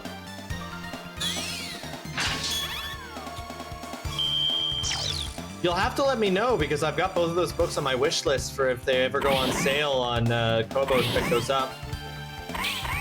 Oh, nice dodge at the end there, Ray. Nice dodge.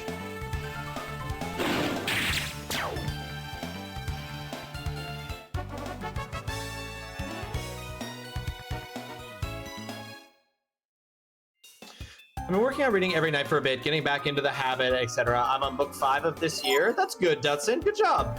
What book are you currently reading?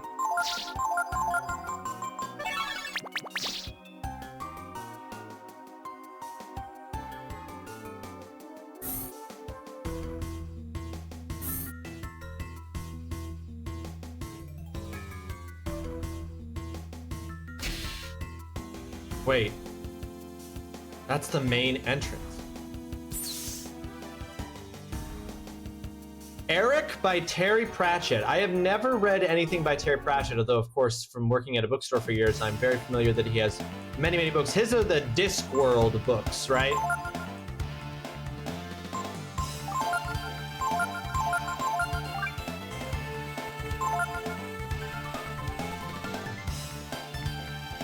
Two of the books were comics, but I'm counting them. Count the comics! I count graphic novels when I read them. They're literally called graphic novels. I don't get my expectations too high, then I don't become disappointed. Kind of my life motto.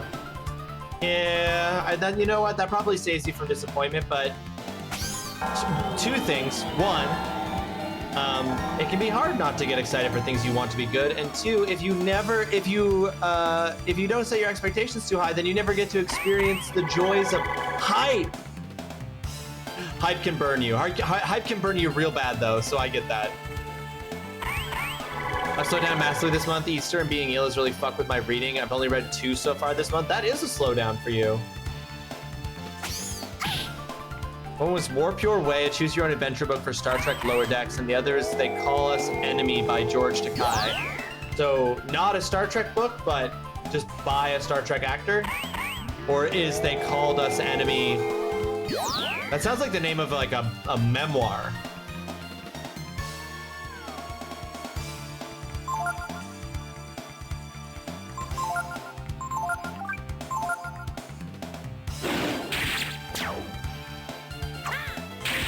It is a memoir. I thought so from the name. Wait, George Takei was in an internment camp during World. He's old enough to have been. Yeah, he would have been a kid, right?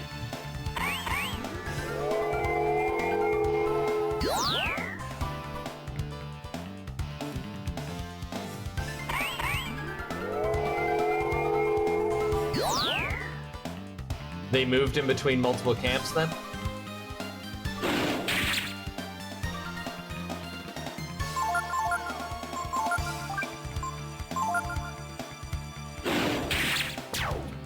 I used to, but then I kept getting let down and disappointed more often than not. But RE9 didn't disappoint, and the mangas I am reading are good too, so not all bad. Yeah, exactly. There you go.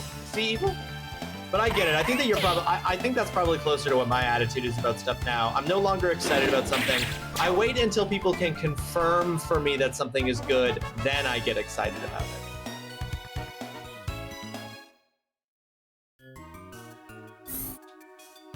Well, in the grand scheme of things, in the grand scheme of human history, we feel like we've made huge leaps and bounds. And we have, technologically, and even socially. But in the grand scheme of human history, 100 years ago is actually not that long ago. Obviously still very relevant today. It's still in George Takei's life. In his lifetime. It's kind of hard not to have a level of expectation hype from a series when the level has already been set. Yeah, well, exactly, right, Mama? I think that it can be, that's what I meant when I said that, like, sometimes it can be really hard not to. Like, you know, what's an example I can use? So, for example, the first 6 books in the Red Rising series have all been awesome. So it's really, really hard not to have big expectations for the next book in the series, for Red God. It's really, really hard not to have high expectations for that because the expectations have already been set very high. I'm lost. I don't know if I stopped paying attention, but something went wrong there. Hold on.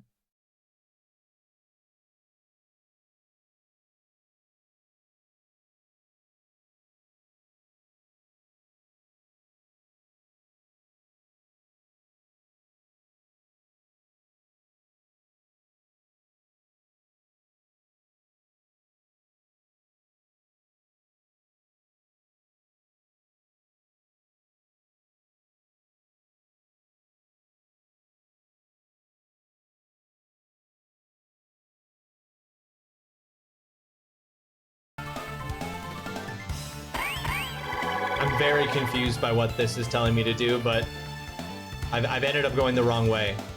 I'm accidentally backtracking. Yeah, I thought so. I thought you would agree. Like, there's just no way. There's just no way for the expectations for Red God not to be high.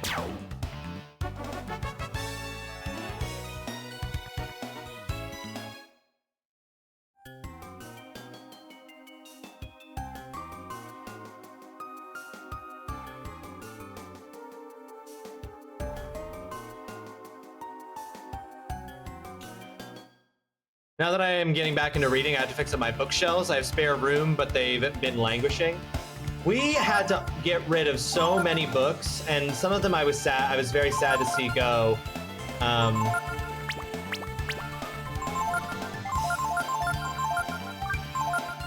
But my bookshelf is currently overflowing with books. And I don't know. It might be a while before we're in a position that I could. I mean, me and Megan have this problem where we're in a liminal stage between grad school and full-time jobs. So like we keep acting in this way because we don't know like where we're gonna end up, when we're gonna have to move. That we just don't get things that we could absolutely get, especially since we could be still living here. Like I might still be living here for another 2 years. Don't really know. So I really should just invest. Maybe it would be worth it to invest in buying new bookshelves, nice bookshelves. Because my bookshelves are fucking overflowing. But we also just don't have any room. There's no room in our apartment for anything more. And I don't know that getting replacement bookshelves would actually give us more room.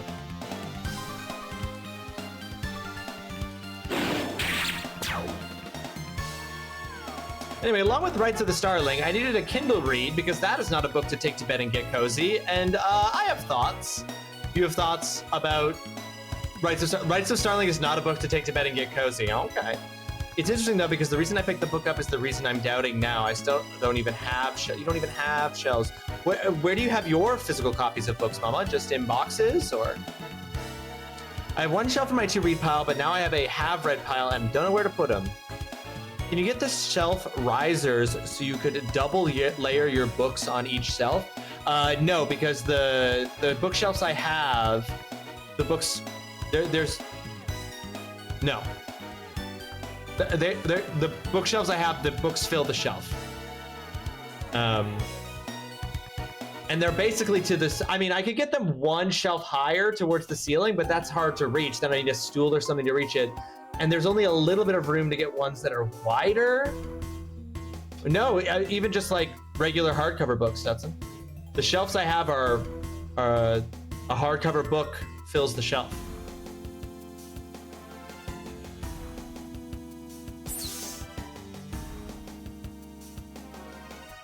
I have like shame piles on the floor of my wardrobe. You have shame piles. Okay.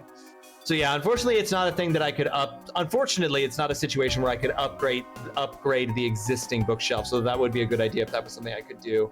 That's in. But yeah, currently I've got a lot of books like stacked in piles on the shelves in front of the books that are on them. Yeah, I don't know what to do.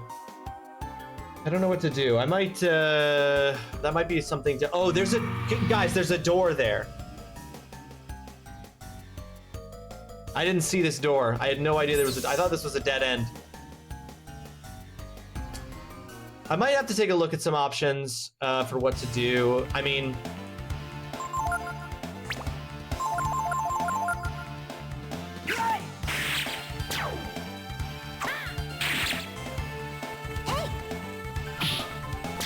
I might be able to do, I mean, the problem too is that there's a vent grate on that wall, so the full wall can't be used, and there's only a little bit of space at the end. And obviously, like, there's this bookshelf behind me, but that's got other stuff on it. I don't know.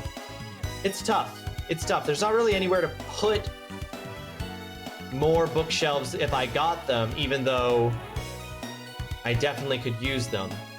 But, you know, that's one reason why I got an e-reader, was because it was like, with an e-reader, I figured it would be easier to have books, because they won't take up any more physical space than the e-reader does.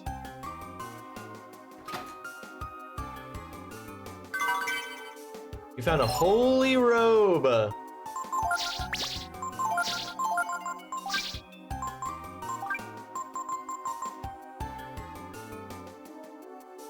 That's up, int, down. Not really casting spells as Momo, so I'm gonna do that. Was a huge drop in int, but she's not really casting spells. When the ex moved out, he emptied my book wardrobe because they were taking it, then decided last minute not to take it, and now I have a massive pile of books to put back in a specific order, and I don't have the energy for that. You know, there's something, there's something that about that process though, Evil, that like actually like makes like I'm like excited about that you know, even just you saying that, Evil, has made me be like,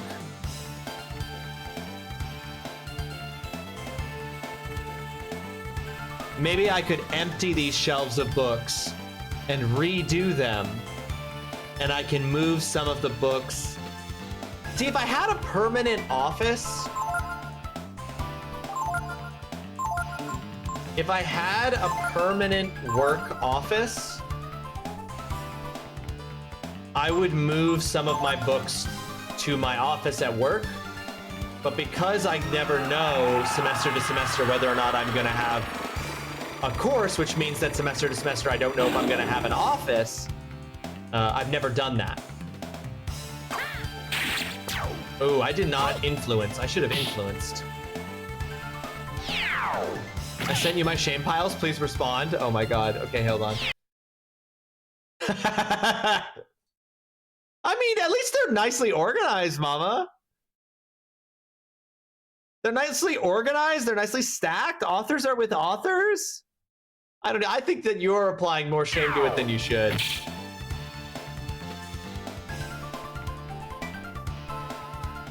How do I add this to it? The canon different to you? You just, yeah, text dash Mama Turtle Bear. It's been added to since, of course. The canon, it's a, no, Dutson, the canon is an actual points redeem. And then you enter the text when you're prompted to by the redeem. Oh, that's canon. There you go. I sent you my shame piles. Please respond. I thought so. I could tell by the spines, mama. I was like, I bet you these are also alphabetized. I'm sorry, these are also by author and by genre. I could tell from the cover art. You're just getting it out so you didn't lose it. Of course, of course, of course. Oh my god. Shock panel settings monitor. Set which panel has a current by aligning the pluses and...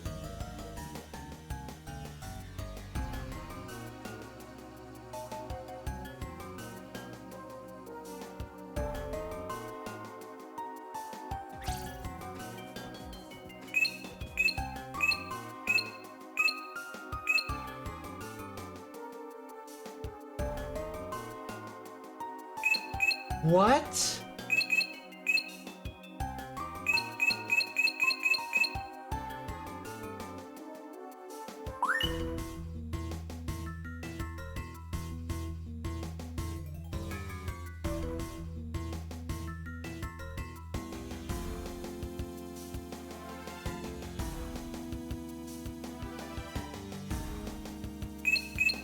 How do I switch which one? I guess it's just this one.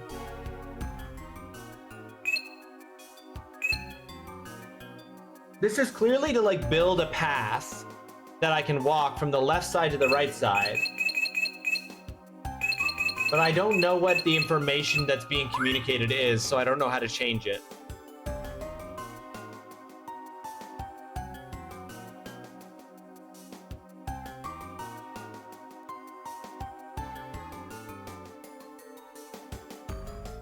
Shock experiment area. It's an experiment area, that's it. Use the 3 monitors to set which panels carry a current. Don't enter area while panels are active.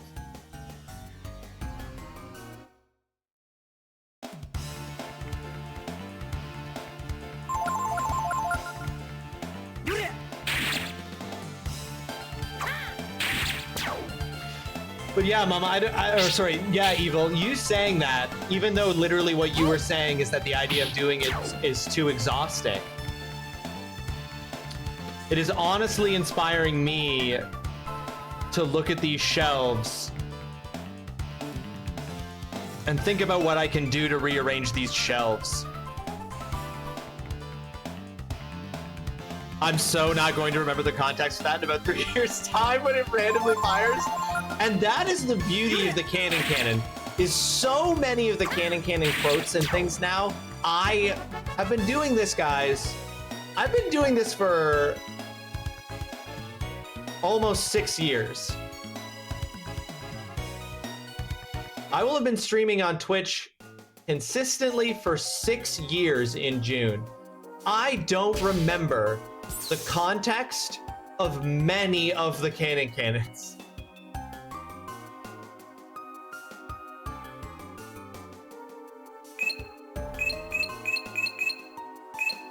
Set which panel has a current by aligning the pluses and minuses.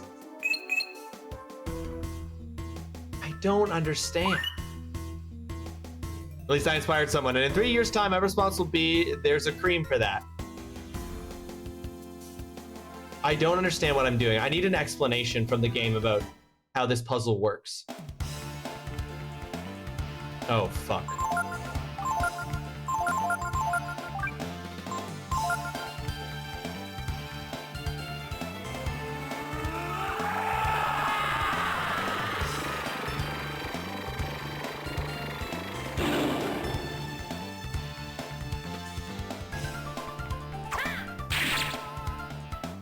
I haven't saved in a minute. I really should have saved.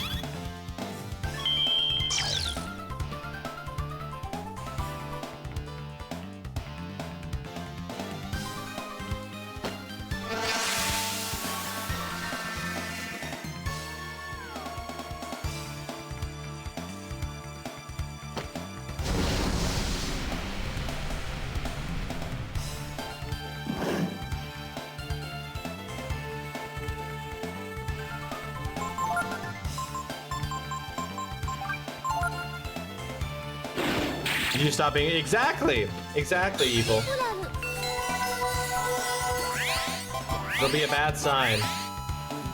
Save your game.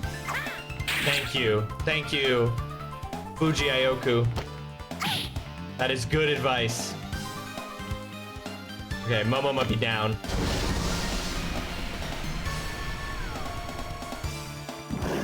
Oh, no, never mind. That did nothing.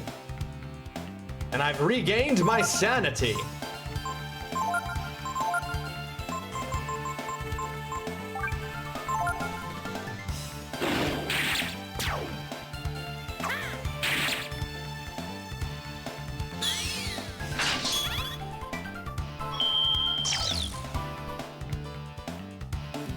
You will need to use them to align the plus and the minus on the grid you see in front of you. There is also another panel in the room on the right. The goal is to create a path on the grid free from electrical discharges, matching the plus and the minus. Yeah, unfortunately, that doesn't really matching them. How is the that doesn't really help, unfortunately. But thank you for looking that up and trying, Mama. Don't think I've actually chatted here yet, but I'm out there around. Well, Fuji Ioku, welcome to the stream. I hope you're having yourself a fantastic Wednesday. Thank you so much for joining us. Hope you've been enjoying the lurk as we play. Oh, that's right. First of all,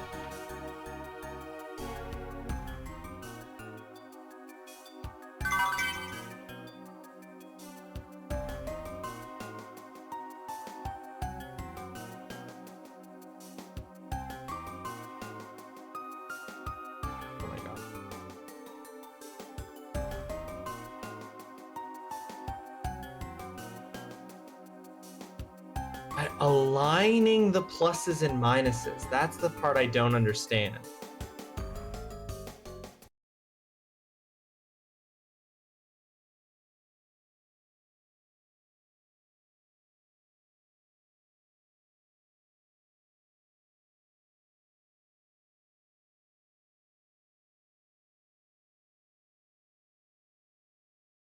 Okay, to cut off the flow of electricity, you need to align the pluses and the minuses. You can adjust the grid by hitting right or left on the D-pad. For example, if a minus is in a spot on one grid and a plus is in the same spot on another grid, then no electricity will be running to the corresponding spot on the shop floor. Oh, these three are all the same floor. They're not three different floors. They're like that are in sequence. They are three grids on one floor. So if a minus is in a spot on one grid and a plus is on the same spot on another grid, then no electricity will be running to the corresponding spot on the shop floor.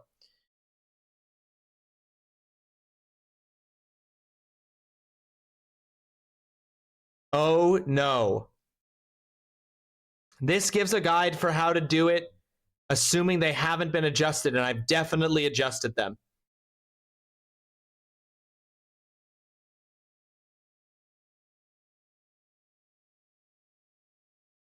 Okay. Oh, but okay, but I understand the puzzle. We can do this. We can do this. Okay.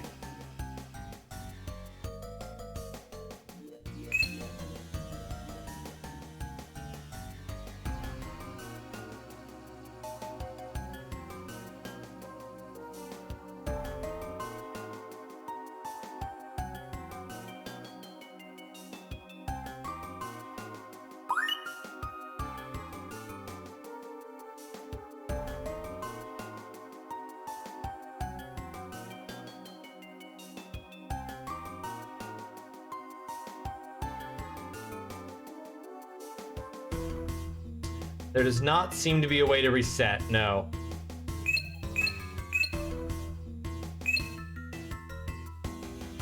Now see, yeah, that's not what I want.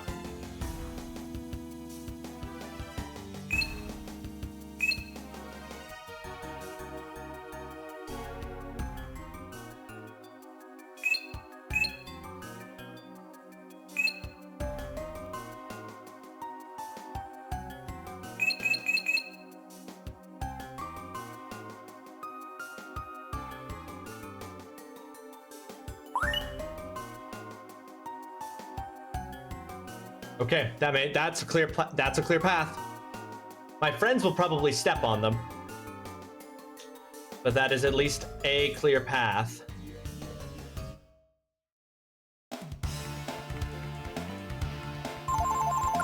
Not now, Newt.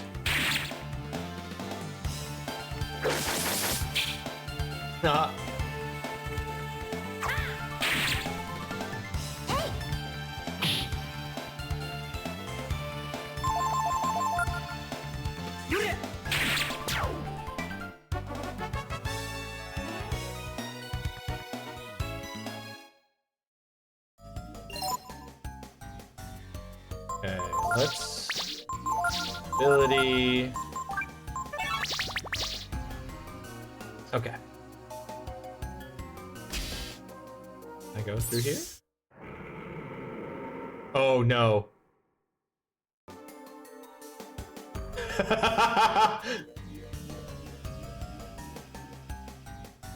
I'm gonna go walk across the electric. Not today, Satan. Not today.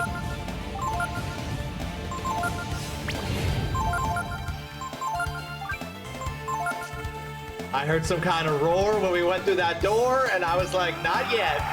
I'm gonna go into that. I was like, oh, is this the way forward? And it is. So I'm gonna go into that electrical room first.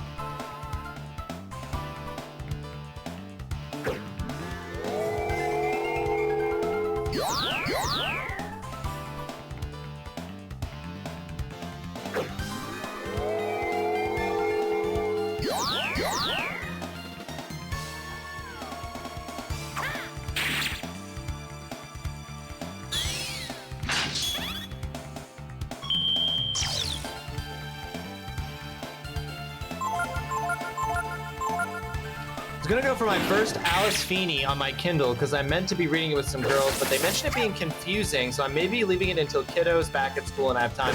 Right, so that it's when you can fully focus on it, for sure.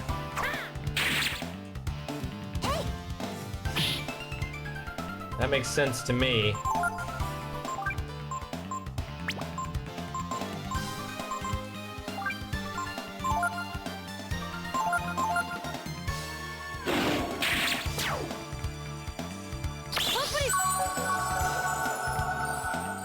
The last name Feeney just makes me think of Mr. Feeney from Boy Meets World.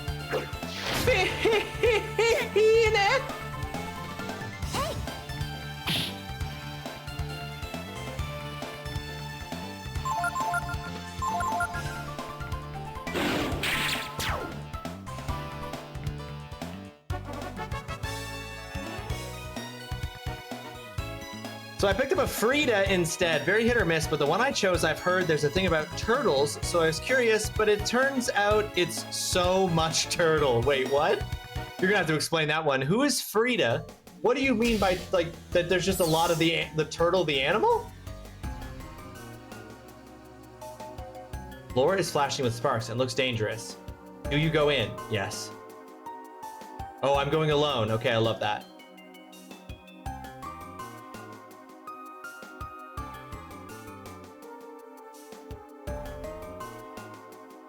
Amazing. Rita McFadden. Rita's her first name.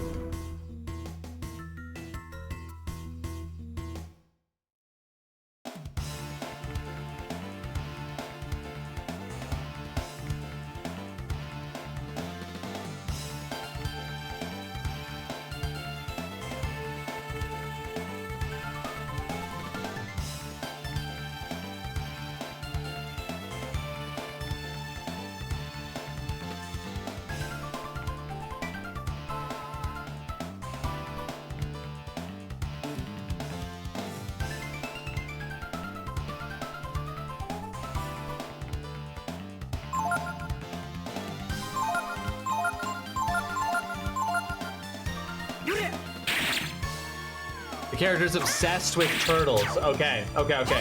So it's not a turtles all the way down situation where it's just like a metaphor the book is using. She fucking loves turtles.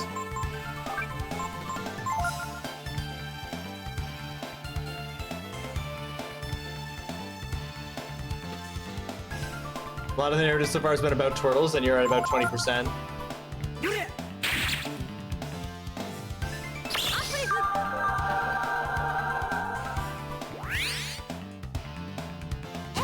The orca modeled. I am orca painting tomorrow. Is the orca modeled after that orca pic you found? What are we talking about here? I don't know about an orca pic. Oops.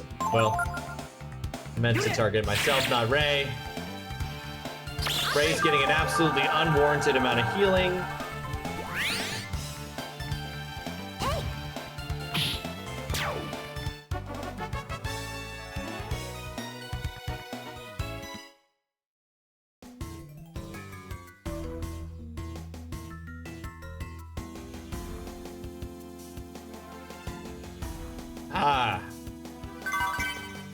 Found Skill Ink. Oh, Evil was sending out dick pics yesterday? Damn. Oh, shit. Okay, I actually know exactly what to do here. I know exactly what to do.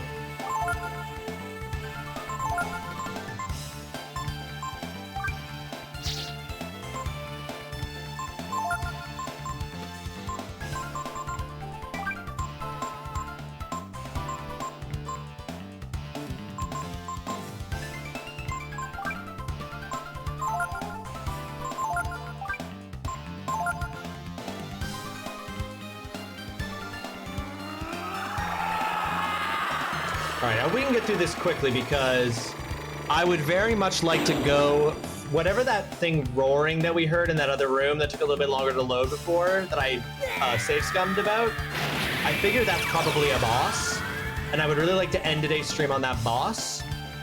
So, with that in mind,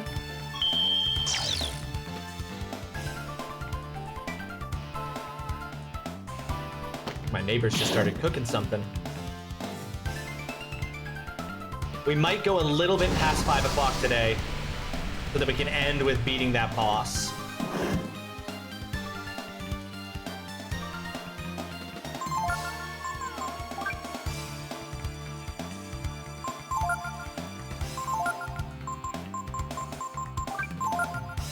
So I get to put my art to the test and get to paint an orca for a scout thing, and I googled orcas on the water for research, and just randomly an orca peen was just there. I sent it to Mama and Holly to show I wasn't being weird, and it was a genuine what the fuck moment. So you didn't even ask for orca penis, but it just gave it to you unprompted?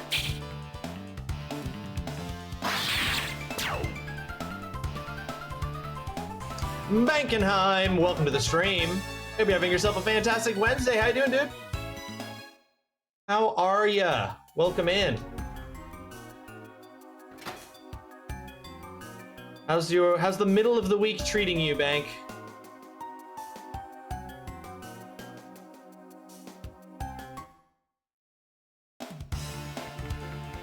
Oh, for fuck's sake.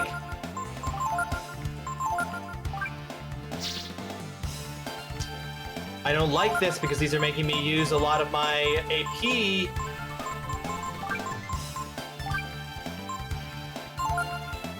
And we've got and I know I've got a boss fight coming up.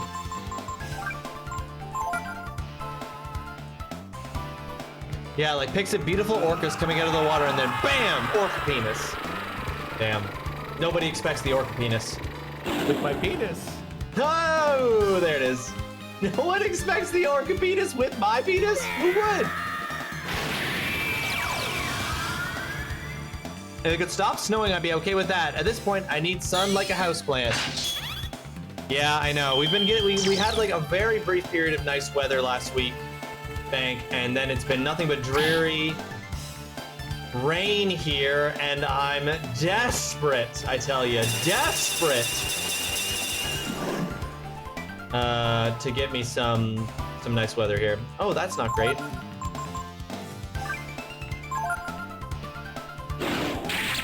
I'm gonna hope everything is gonna be fine. I'm gonna hope that Ray doesn't attack me in dragon form. Other than that, we ball. Hell yeah, dude. Glad to hear it. I said don't attack me, Ray! Get your shit together! Yesterday it was sunny and 17 degrees. It got all the way up to 9 here the other day, Oolong, and I was so thrilled. All right. Well, this isn't great.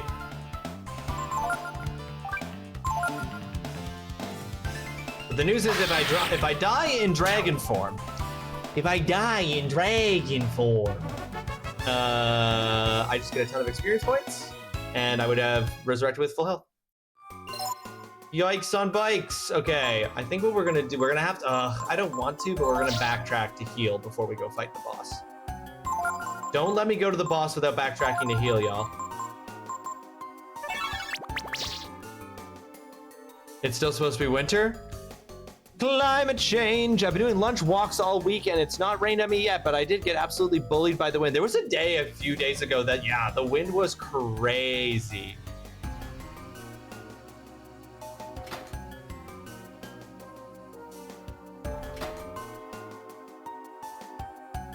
Okay. That elevator takes us back up. You rarely leave your home so the weather can do whatever the weather wants. That's fair. You don't have to look right now, but I'm sending pics and we'll give you an idea about the turtle stuff. Ignore the Maya part at the end. It's just the back and forth with the Etsy seller. Gotcha. Okay. I'll check that out after stream.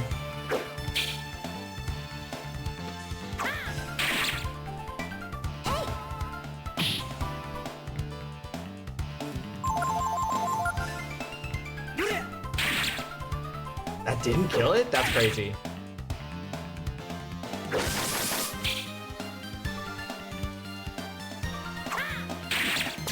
It's so fucking random. Just an obsession.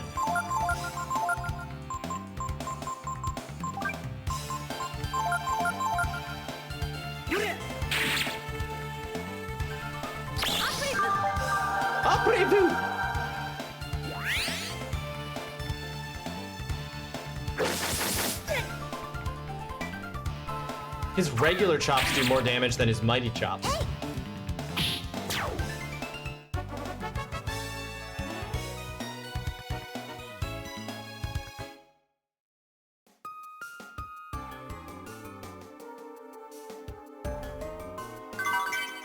Got an ivory dice. Okay, so then if we go in here and switch for this lift, do you press it? Yes. Please board the lift. Then we will get, oh.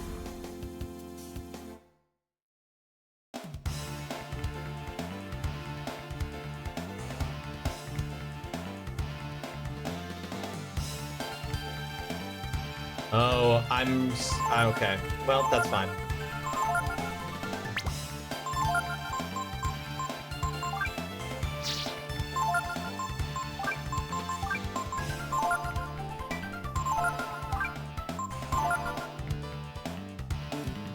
I'm gonna be really low on AP going into this boss fight, folks, but at this point in the game, I've been saving the very infrequently handed out AP restoring items.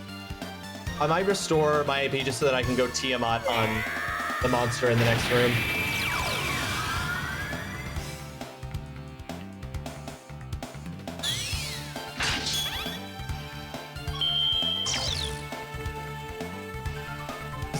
These fucking red and ice drakes are crazy.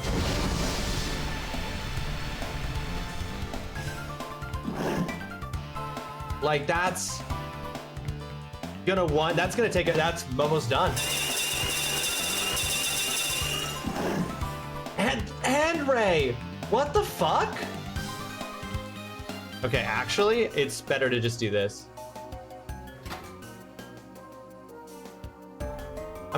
What am I doing? I'm just gonna run away.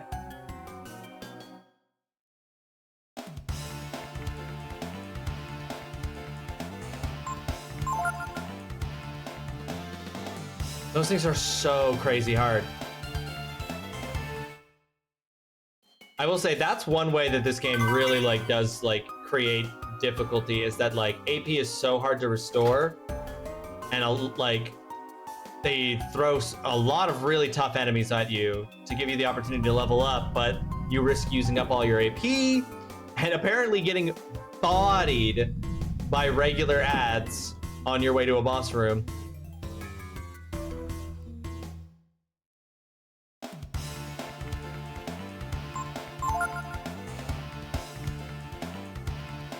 But you can just run away, thank God.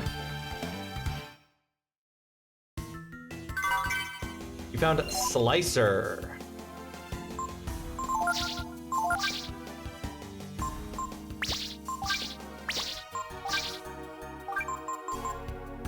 Ooh. Little weapon upgrade for Ray, we love that. All right, how we doing? Okay, I'm going to go ahead and I'm going to, hang on here. We're gonna, hang on. We're gonna save right here. Then we're gonna use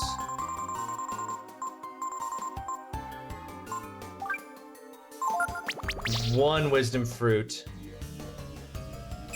Gas experiment. Experiment with sleep gas underway. Stop gas before entering. Fuck!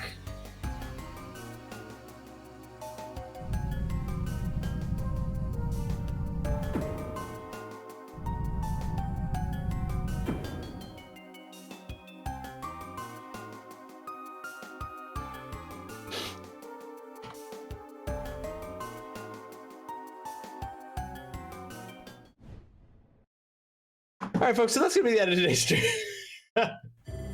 Warning, incoming game. Warning, incoming game. I wanted to end today's stream on a boss fight, but turns out that we can't go into the boss room. We gotta go do another thing first, so we're gonna have to backtrack, figure out how to do that. Oh, well. All right, so instead, we're gonna end the stream there. We're gonna find somebody to raid, folks. Who is live? Who can we raid? No, please, not in my butt. No, please, no butt, please.